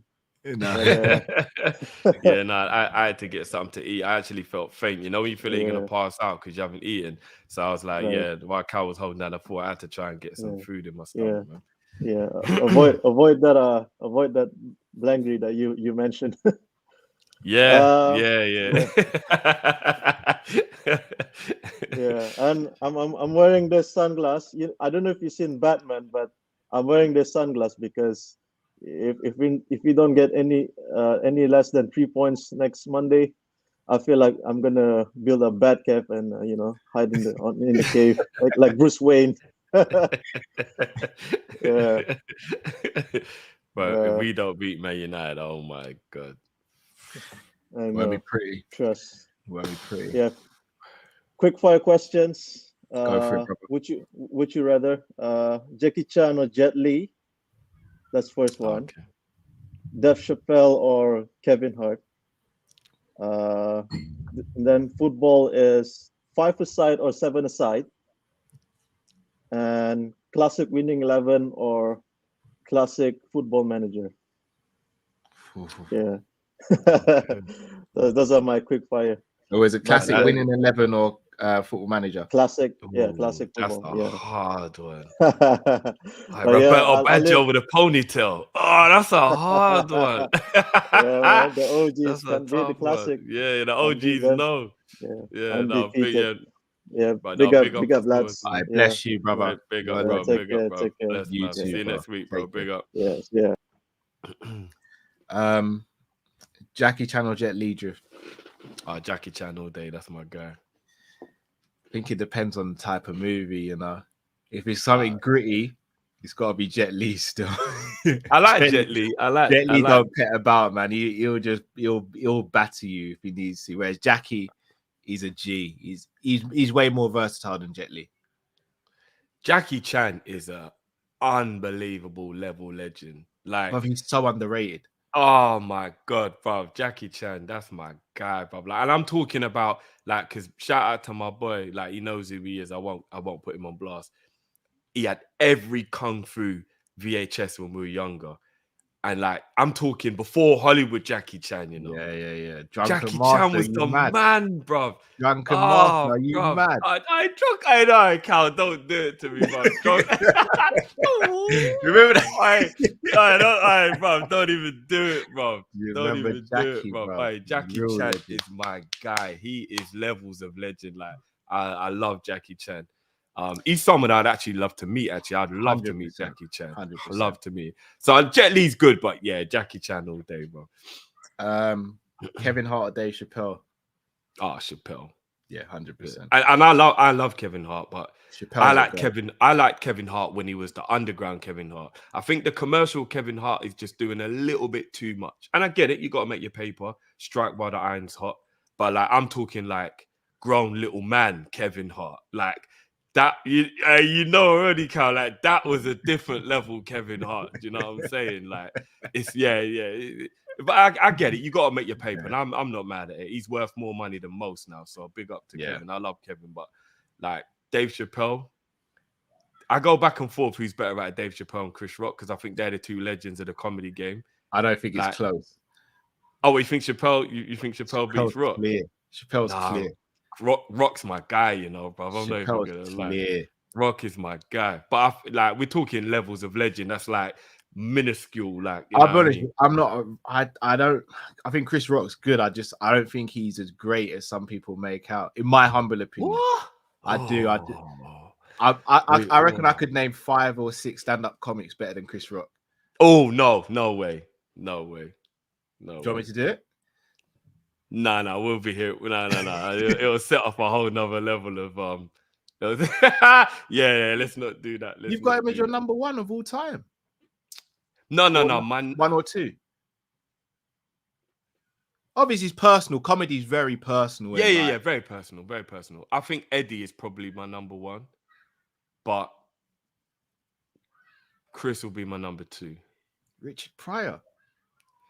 I love Richard Pryor, but because he was before my time, I don't think I enjoyed his comedy the way maybe I would have if I was older. Don't get me wrong, the man's an absolute G. Yeah. But it's a bit like Muhammad Ali. I will still prefer to watch Holyfield, even though Ali's clearly better than Holyfield. Whoa. But I didn't watch him growing up. Like Holyfield was the one I watched growing up. Do you know what I mean? Like it's that thing in it. Like it's why I would say Ronaldo over Maradona. I didn't watch Maradona. So I'm not even going to tell someone they're wrong if they say Maradona's better. I didn't watch him. So for me, it's Eddie and Chris for me. Do you know what I mean? No, even though I know Pryor is an absolute G. And I can still watch it and bust up and like, don't get me wrong. Like Richard Pryor in concert is hilarious. But yeah, like Delirious and Raw. Yeah. Bro, that's different level comedy right there, bro. Like, Eddie. That's different level comedy. Right? That's different level. That's different level comedy, right? 5-a-side or 7-a-side? 7. I hate 5-a-side. You got to work too hard. Bigger goals as well. I'd probably say I've played more five-a-side than seven-a-side, so I'll go with five-a-side. But I enjoy the two games for different reasons. But yeah, I'll go. I like being able to pack it in the top corner. You can't do that in five-a-side because the goal's so small. You say that in a five-a-side, when you pack it top corner in a five-a-side, it's a mad feeling. But it's not really top corner. You just hit it a foot off the ground, you know? No, because the accuracy to get it top bins there, probably it's a mazza still. It's a mazza. Yeah, no, five-a-side is too. You know, it's I'm just sounding lazy. You got to work too hard in five-a-side, bro. Yeah, you got five-a-side is so much harder than I think people actually realize. I enjoy the work, though. I enjoy the work. Yeah, I get it. I enjoy the work. I get it. But that's where the striker and me being a midfielder comes in, bro. You man don't work, bro. You only work. Yeah, I'm not gonna lie. I only run when the ball's coming to me, bro. Yeah, you man only work when you see the goal or some I'm old fashioned, bro. Remember, I grew up in a world where the strikers didn't have to defend. That wasn't my world. You know what I mean? I grew up in a world where I just had to sit on the last man. I didn't even have to come back for corners. That was the world I grew up in. Lucky, I was the counter attack guy waiting on the halfway line, bro. That was me, bro. Lucky. Classic winning or classic FM. All right. For anyone who doesn't know, I was gonna say winning 11 is PES. Winning 11 is what turned into Pro Evolution. So a lot of people won't actually realize. So like classic winning 11 is like Nintendo 64 days. Like Roberto Baggio, the ponytails blowing in the wind. Like, that game was so good, bro. But classic football manager, championship manager. And does it get any better than championship manager, Cal? Oh, bruv, that's a hard one, you know. For me, it's an easy one. I got a shout out to my cousin Ian because he was the one who introduced me to championship manager. And since then, up until, as I said, 2015, every edition I had every edition. I don't know if I can answer that one, you know. For me, it's championship manager. Yeah. And for a couple of people as well, talking about ISS, I think it was a where you were in the world, because I think they called it winning 11 in Asia and America. And then in England, it was ISS, or in Europe, it was ISS. From what I remember, we're going way back. So forgive me if I'm wrong, but I'm sure because you know, like in America, they called it the Genesis, and in England, it was the Mega Drive. You know, you had like different regions had different names. Winning 11 was like Asia and America's name for ISS, if I'm not mistaken. I'm sure it was. So yeah, going back to the old school days, I used to love gaming. I was a gamer when I was younger, but I wasn't really a gamer. I used to play 2-3 games a year. Oh. You know what? I think we should do a members video on it one time and just reminisce. I'm talking sometimes, and I think about old school games. Like I'd have to host it. I'm gonna host it. You and Matt have got well more knowledge. Like literally, the 3 games I played growing up was WWE, FIFA, and Pro. Those are the only games I played. Okay. So you would be what you would call a casual gamer, basically. Yeah, look, bro. My Christmas and birthday would usually be covered by WWE, and then Christmas I'd get a FIFA and a Pro from someone, and that'd be me for the year. Okay. Yeah. And I just rotate them 3. Literally, shout out to everyone who knows about Half-Life 2. Bruv, I literally the last console I purchased was a PS2, or should I say I had was a PS2. That was a very long time. Yeah, that was a very long time. That was the last console I had. That was a very long time, bro. So yeah. No, we definitely have to have that conversation because that'll bring back some memories. Sure. But Half-Life 2. That game changed my life. And Resident Evil is the best game ever made. But we'll have that conversation another day. I don't know. I'm on the fence. I don't actually think I can answer what's better at a pro or championship manager. I don't know, bro. I can't. That is a very, very hard. I don't think I can answer that one, you know. I got to sit on the fence and get some splinters for that one, bro. All right, let's get the next caller. Chris, can you hear us, bro? What's going on? Yes. What's up? Hey, the kit. This man's got the cream kit. Oh. Come on, man. Clean. That's clean. My wife take care of me, man. You know what I mean? Hey, she's a good one, bro. Hey, man. Yo, Cal. So, the numbers. Where do I send it at? The lottery numbers. Email them to me. I'll send you or DM me. Email or DM. Copy. So I need that ASAP. My car broke down this week. I need that. So yeah, so Driffy, I know you told me to tell my wife about Matez Nunes and stuff, and I sent her a link. She was right again, bro. She was right again, bro. I sent her a link of comps for her to watch him. He's like, and she's like, oh, his ball retention is good. I'm like, where you get that word from? I didn't know you know what that word means, ball retention and shit. And he's like, but he's not, but he's not coming and stuff like that. So I'm like, damn.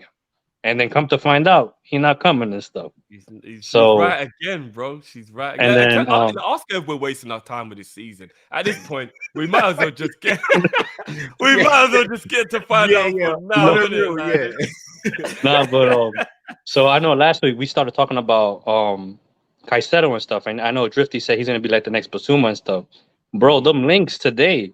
If I'm just saying, man, like if he comes, he's gonna be a good asset. But I do agree with Cal. They left it kind of too late. Unless Naby does leave and they need to bring someone in. I am champion Caicedo, like, you know what I mean. And on a side note too, your channel's kind of growing a lot because I got messages from my people in Colombia that like watch you guys, but they don't understand what you're saying. So,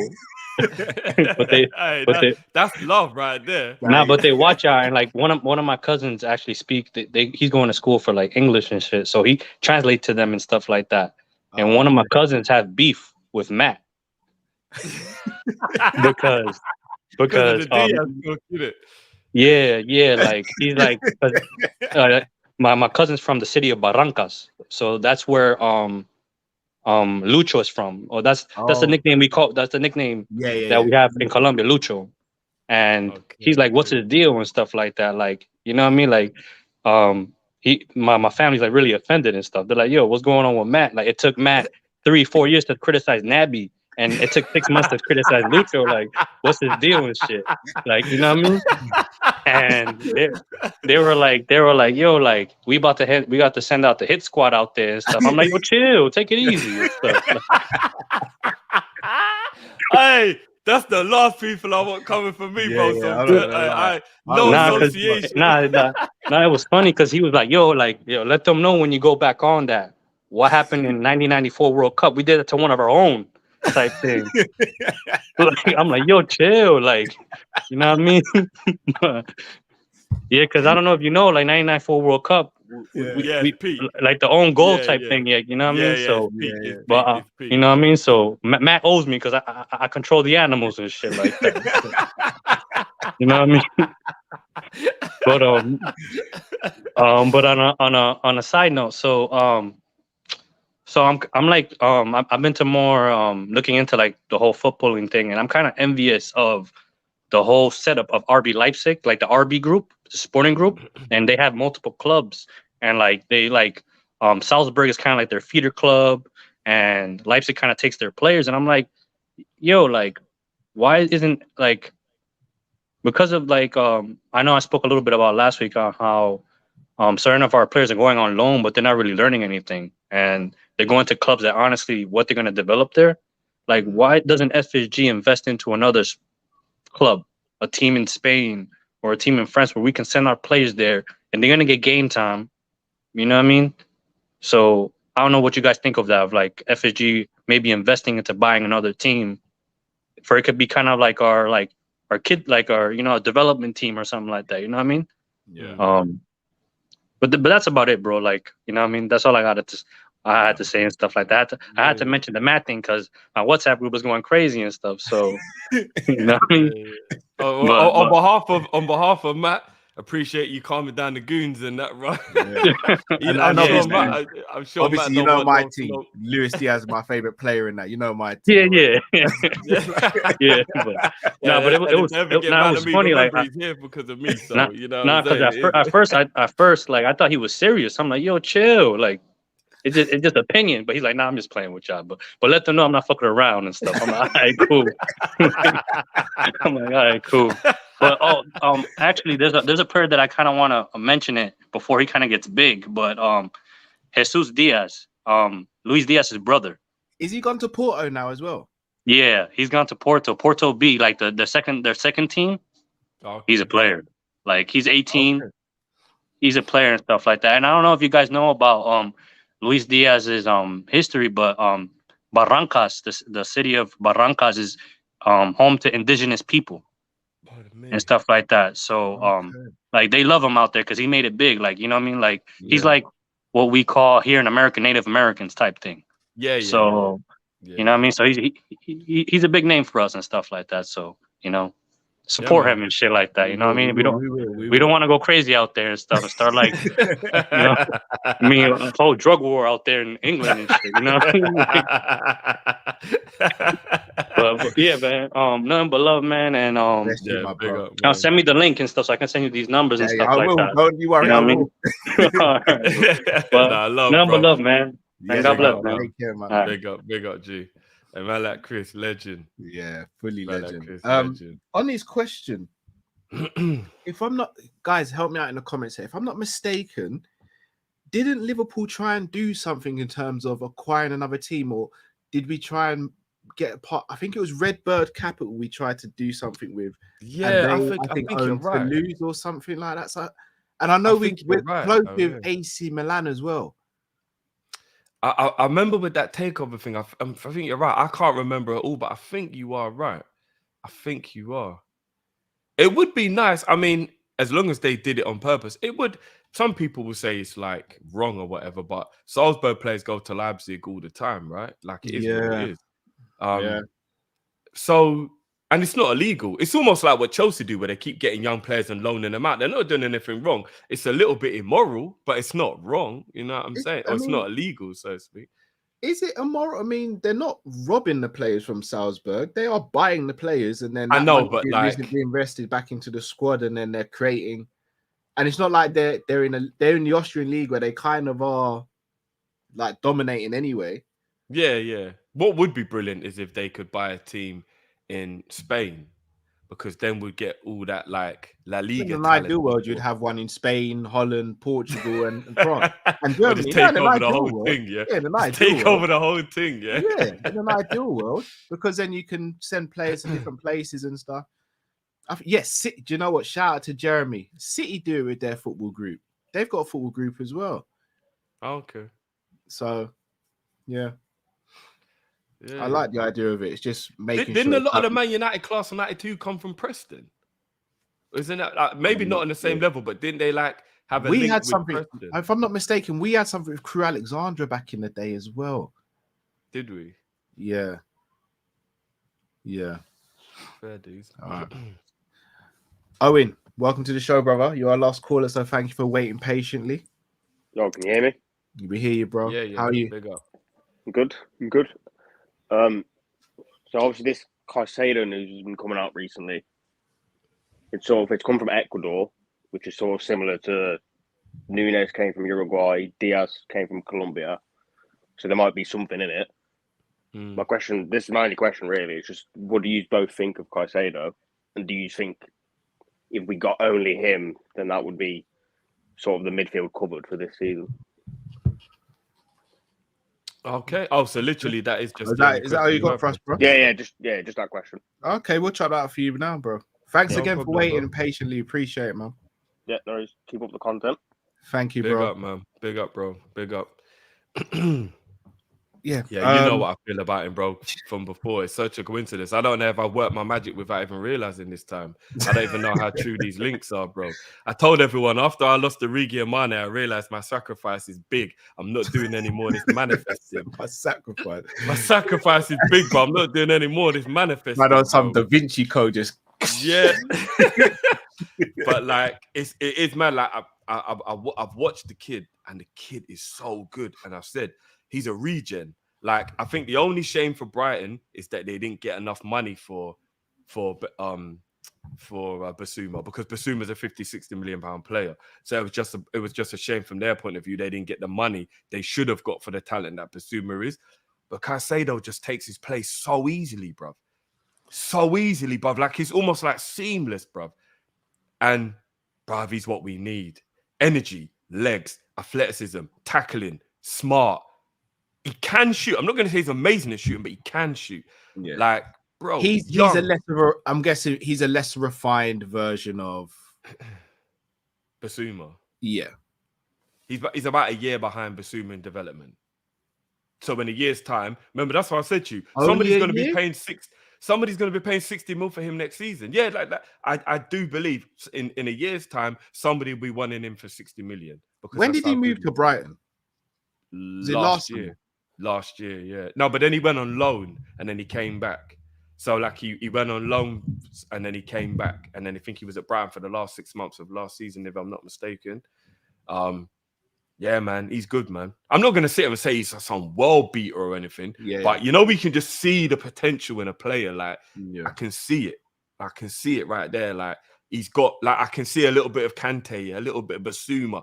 I can see a little bit of all those players that we want in our midfield. And I'm like, do it now. Again, he wouldn't be my first choice, but he's a very good player. I do like him. I've never spoken about it because I just didn't think we'd even go for him, especially considering he's only been in the league for a season. But hey, we go and get him.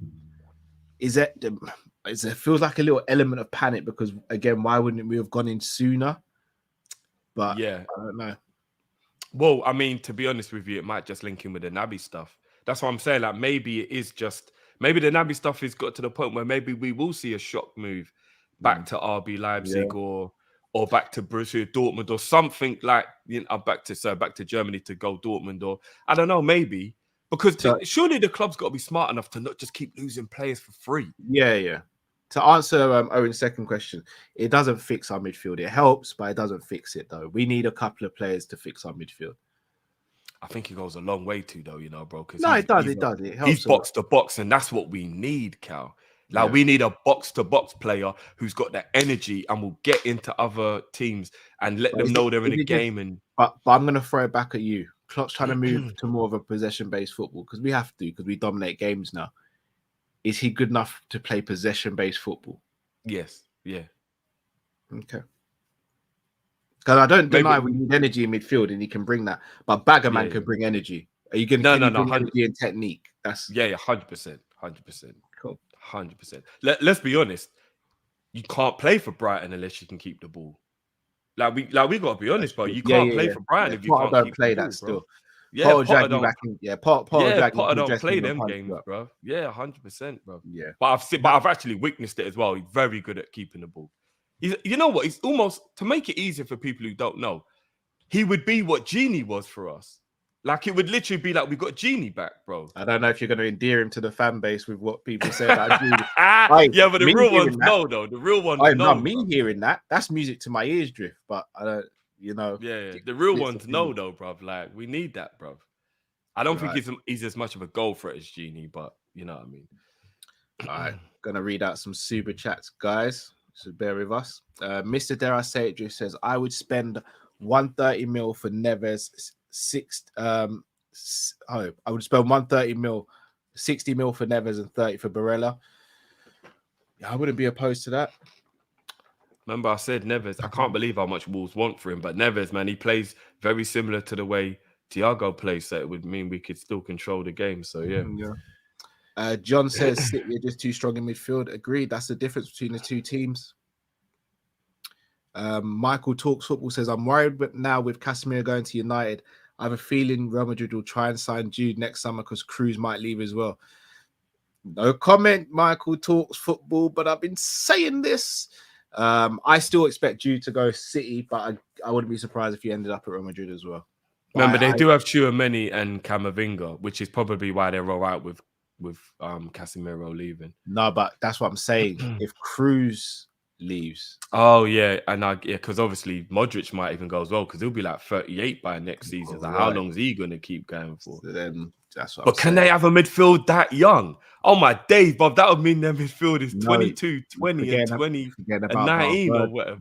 Valverde. Don't forget about Valverde. He's only like 23 as well, bro. No, Valverde's older than that, isn't it? No, I don't think so. Ain't Valverde only like 23? No, he's older than that, surely. Is he? Can't be by much. 24 still. He's 24. Yeah, that would be the youngest midfield ever, bro. But you wouldn't worry about that midfield, though, would you? Really? No. Quality all round. That's what I'm saying. Yeah, quality all round. Jamrock says Klopp asked for and received more power in transfers going forward. So does he have even more say in transfers now? Rigidity, is an issue in targets. That's a fair point. I actually agree with that. John says Pep varies play. City hardly do cutback now. That is actually true. You know, they've changed. I think we'll see it more now that they've got Haaland, though. But you're absolutely right, John. They do vary. I think it'll be more through balls now, Cal. It'll be both. They've got man who can do both. Like De Bruyne says, give it to me in the middle of the pitch and I'll do it. Mahrez says, I'll take man to the byline if you want. Foden says, right, I'll cut it back if you want. Grealish says, I'll do it as well if you want. All right. They got horses for courses. Tahir says, Klopp doesn't get another season. Every team around us is improving with new players and new managers and new owners. What are we doing? How many draws? Tahir, respectfully for me, Klopp gets this season. Klopp kind of gets any season he wants up until I see him doing absolute madness. And I know that might be a little contradictory, me saying you can't question him, but I think there's a difference between questioning and saying he can't get a season, man. He's more than earned that. Planner Bay says, what's wrong with being Klopp out? I do believe he's a great manager, but at a point we need a different manager to take us to a next level. Yeah, but Planner Boy, who is that guy then? Do you know what? On the first part of that question, what's wrong with being Klopp out? Do you know what? Respectfully, I can't say there is anything with it if you can justify your points, but I just fully disagree with it. I can't say obviously respect to Planner Boy, but yeah. I think somebody can have a problem with that statement. I do. We can't have. I have a problem with the statement. Arguably the greatest manager in our history and definitely our best Premier League manager, and then we're going to turn on him. I mean, because Klopp out is a deep statement, you know. or just to swing it though. We see it as a deep statement because we're losing Klopp. Could it just be a case of Planner Bay just wants a new manager? Oh, that's fair enough. And that's why I say he's entitled to his opinion. But I do think, we know when he said, what's wrong with being Klopp out? I think there is something wrong with being Klopp out. Personally, anyway. Fair dues. Mr. Darth says, this hole we got rid of 3 forwards and got one in is a myth. Because in Klopp's eyes, Fabio equals Taki, Diaz equals Mane, and Darwin equals Origi. Plus, why would D9 and Taki be 7th and 8th choice forwards? Yeah, he's right. Unfortunately, you're actually right. Still, it's because we had Diaz and Mane here at the same time, which is why it's hard to comprehend that Diaz replaced Mane. But we only signed Diaz because Mane told him Mane was going. Firmino's teeth says Callum looks like a panini sticker with that green screen at the back. Big up, lads. Big up yourself, Firmino's teeth. That's quite funny, actually. That is Ishan says, big up, guys. Loved your membership video yesterday. I didn't. I know I did love that one. I did love that one. Yeah, you enjoyed. Yeah, it was me who had the. Yeah. Anyway, actually, I'm giving away some. I got a question. Why can't your fans be as the 4th, 5th, 6th players in the league? I would love to be part of all the fun. We don't want to be 4th, 5th, and 6th. Don't want to go back to them days. I dealt with those days growing up. I got new money now. I got new money now. And with regards to being part of the what do you call it? It'll be so difficult to get everyone involved. That would just take forever. Yeah. I would. In an ideal world, I would love to do that. That would be too difficult. It'd take forever. There'll be. You see how long it takes for us to just get through us 3. We'll be there all day, bro. Chainsaw says, he gets an average season comment. Top 4 and cup run was to say that's the bare minimum for no Klopp out. Okay, main issue is our system. I don't like standing still. New signings obviously needed. Agreed, Chainsaw. Dinesh says, sell him to Borussia Dortmund plus cash. I'm guessing that's to do with Naby. Yeah, it's to do with Naby. Pimp in Distress says, loving the new conservatory. Cal also gives the trim that Obi-Wan Kenobi clothing. The trim's getting sorted tomorrow. I'm off to the barbers in the morning. So Vinny at Icon Barber is going to sort me out. And I got to keep the missus sweet because she's going to be plaiting my hair still. And it's not a new conservatory, just a green screen. Let's clear that up as well. Stop lying, bro. Stop lying, bro. I wish, bro. I see you. Roel says, big up Roel. It's been a little while. Klopp is beginning to give me Wenger vibes. What are your thoughts, guys? He is protecting the owners, making unnecessary comments to distract from the problems we have at Bon Lahore and grass not watered. Yeah. I think there's a lot of similarities. Too many for my liking. Yeah. I mean, we won't go all the way. Klopp knows how to win in Europe and that. But there are similarities, definitely. Yeah.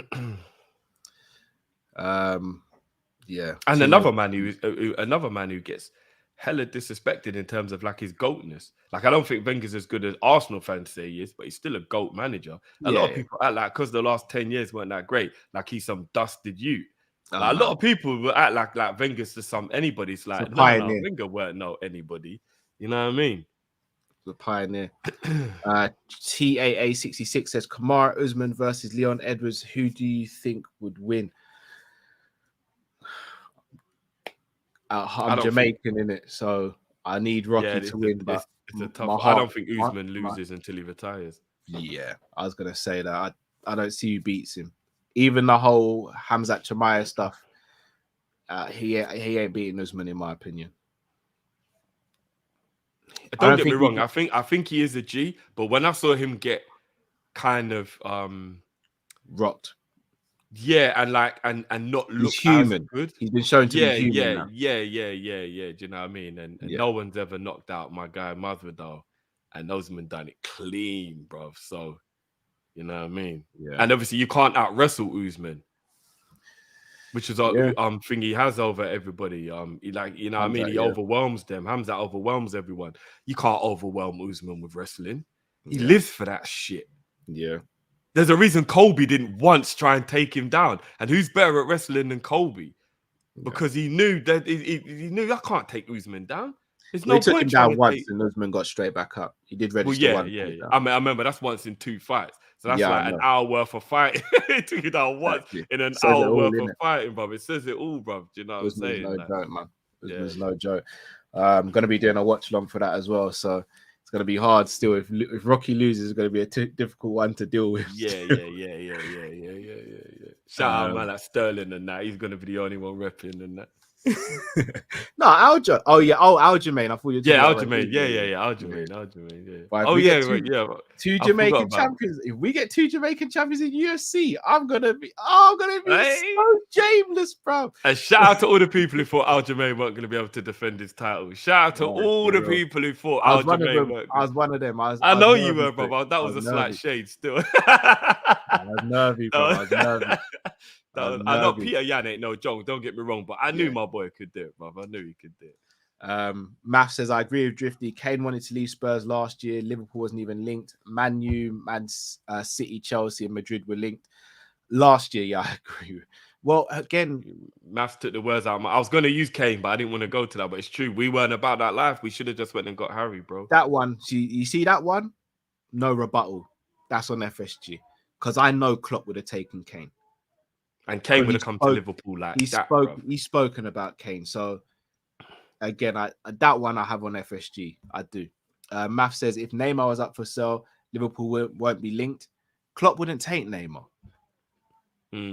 He wouldn't take Neymar. Like, let's be real. He wouldn't. I know you rate him high in that drift, but we know Klopp's not taking him. No, I think that attitude is wrong. That attitude's wrong. He'd come in and do what Ronaldo did to Man United and upset the dressing room. Yeah, he would. Math says if FSG put their own money in, we could compete. Maybe you're right on that. Maybe. But again, this is why I say I can only go based off what Klopp's doing, because he keeps on saying certain things that make me feel maybe you're part of this as well. And why would you extend your contract? And don't talk to me about fellatio, bro. I'll spin it in a totally different way in case I forget. The people want to know, bro. Joshua or I am feel. I want Joshua to win, but I don't see him beating Usyk. I actually think Usyk stops him this time. Oh shit, son! I know For I'm an real? AJ. You know I'm an AJ guy. Oh as well. shit, son! You're trying to break hearts all over the country, bro. Yeah, I know. Oh shit! I might have to sleep on the couch because the missus likes AJ as well. No, I was gonna say, bro. Shout out to Kojo. He said it. Every time AJ loses, man, them don't get none. Yeah. No comments still. All I'm saying, it's gonna be a bag of piss, man. All I'm saying, That's what my Cal's missus saying. has seen me in situations where I've almost got into fights, and when she saw AJ get rocked, she went, "Oh no!" And I looked at her and I was like, "Raw." You'd see me get packed out and really wouldn't have that emotion, but AJ gets blocked with feet. Yeah, all right, cool. Cool. We move anyway. We move. But yeah, I think Usyk walks him down this fight, and I think he gets a stoppage. Oh shit, son! But I don't AJ know. wins. I'm proper down the middle. I'm torn. I want don't. AJ, but the thing is, I really like Usyk as well. But I want AJ to win. I really like Usyk.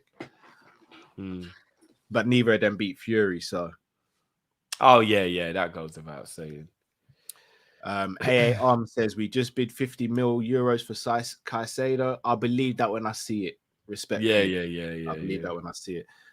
John says De Bruyne was on 400k, Haaland on 375. See drift. I'll have to go and confirm that for myself. He's on highway. Code Command says reports coming out of Ecuador is that we're bidding 50 million euros for Caicedo. I hope so, Code Command. I really do hope it's true. I really do. Like him and then Bellingham next year. I mean, I don't think. All right, let me ask you a question before I forget. For a lot still, because I know we're going through the season. If it's about Bellingham, as in you're saying that Klopp just wants Bellingham, and you do believe that it's like Klopp only wants his target, right? His other target was 100% Tchouaméni. Like it is. Like he wanted Tchouaméni, he didn't get him.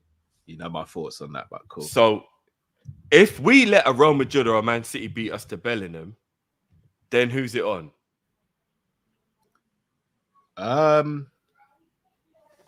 It depends on the situation because I don't think we should have gone as Money. high as.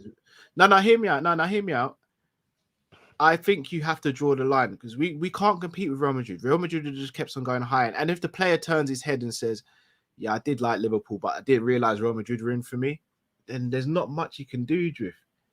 No, I mean for Bellingham, bro. If Bellingham goes to Real Madrid or Man City, then who's it on?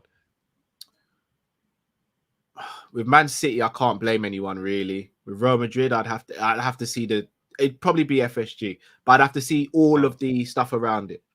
If it's Man City can offer everything we can from a footballing stance, and as well as money. Real Madrid is slightly different. For Bellingham, it's different because it's outside the UK, and I know he's played in Germany. He's currently playing there, but I get the feeling he wants to come back to the Prem and prove himself in the Prem. I'm not saying you're wrong. I'm just saying if Klopp says that's the only player I want, and the owners don't make sure he gets that player, then we've got to have a conversation. Definitely. Chris says Mbappe needs to stay with my Caribbean parents for a few weeks. He'll learn quick. He will learn in hours, not weeks. It will be hours. Has everybody actually seen what he did the other day? Yeah. He actually walked off in a strop during an attack because the ball wasn't passed and to he him. tried to take the penalty with Neymar and was apparently sort of nudged Messi out of the way to do it as well. Oh, yeah. You'll get way too big for your boots. You're never too big for the boots. Kick up the youth. Man, know that. Then boy, they twist up the truth. Oh, damn. Anthony James says, watch this and remember this super. A midfield masterclass on Monday will be enough to discourage any more signings this window. Watch Klopp post Man U. That's a bold statement. to be fair, I want to win the game, so I kind of hope we win. That's a bold statement, though. That's a bold statement. Right. Franks is saying that he barged into Messi and got stroppy with it. Too hot. Yeah. Got money in my shoebox. Nice. Yeah. He's Rude boy, you're cheap. never too big for Adele. Like, like, come on, man. Yeah, somebody get that you in check, man. Like, what the hell? And trust me, I know from fantasy football is the dead you, bro. There's a huge difference between buying intensity in the Bundesliga compared to the intensity and physicality of the Prem. That's true. Yeah, that's true. Christoph says, lads, we changed to 4-2-3-1 against Manx. Naby Hendo midfield, Salah up front, 3 behind, Diaz, Bobby, Carvalho. Would it work? Potentially. I personally would go Diaz through the middle, and I don't want to give too much away because we are going to do a preview, but I'd go Diaz through the middle as opposed to Salah. But I don't like Salah up front. Yeah, that just means what happens with the left side. But Salah is hugging the touchline a lot these days. Meaning you can tell we've changed the way we're playing. Hugging because Nunes is there potentially. If Nunes ain't there, we don't know what's going to happen. We need Jota back, man. That's what we really need. Yeah, I don't know what we're doing, if I'm being honest. Shimron says, I didn't hear your guys' take on Bappe bumping into Messi on the penalty situation with Neymar. Yeah, it's disgusting. Yeah, that's despicable. I didn't even know that part. Like, come on, man. Man just got those like bad vibes already, man. Come on. Should I tell you what it is? It's not even the fact of all the other stuff and you want it to be the penalty. If there's someone who's in the team who's a better penalty taker than you, with all due respect, don't ask for the penalty.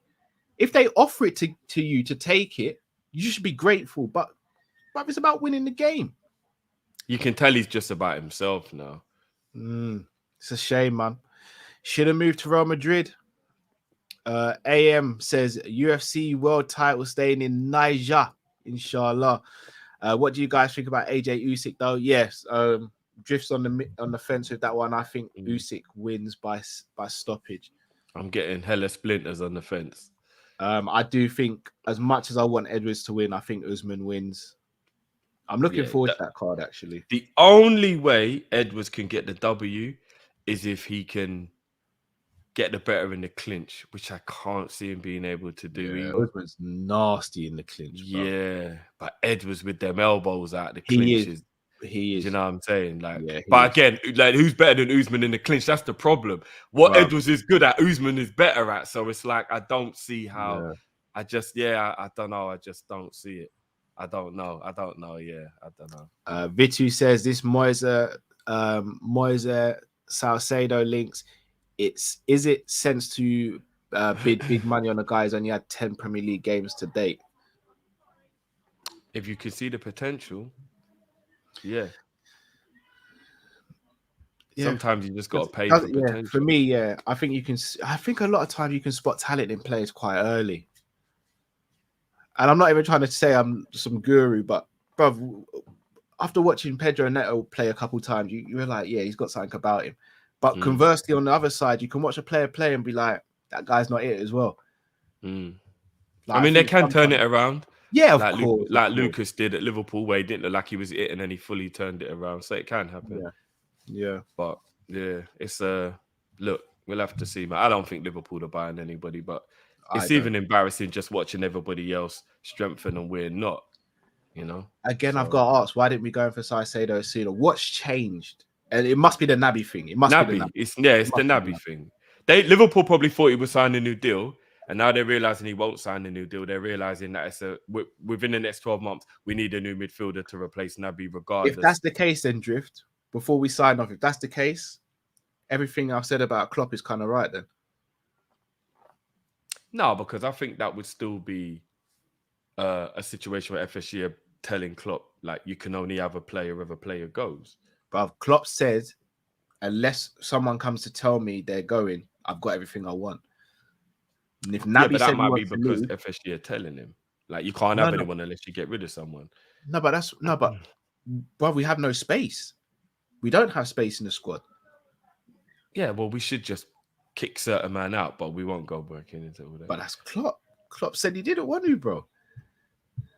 Look, we'll see. We'll see. It might not even happen, so we'll see. We'll see. People, please make sure you switch on the notification bell and subscribe if you haven't already. We will be doing a Manchester United preview tomorrow at some point. So please make sure you look out on the socials. Big up to Demo. Been a little while.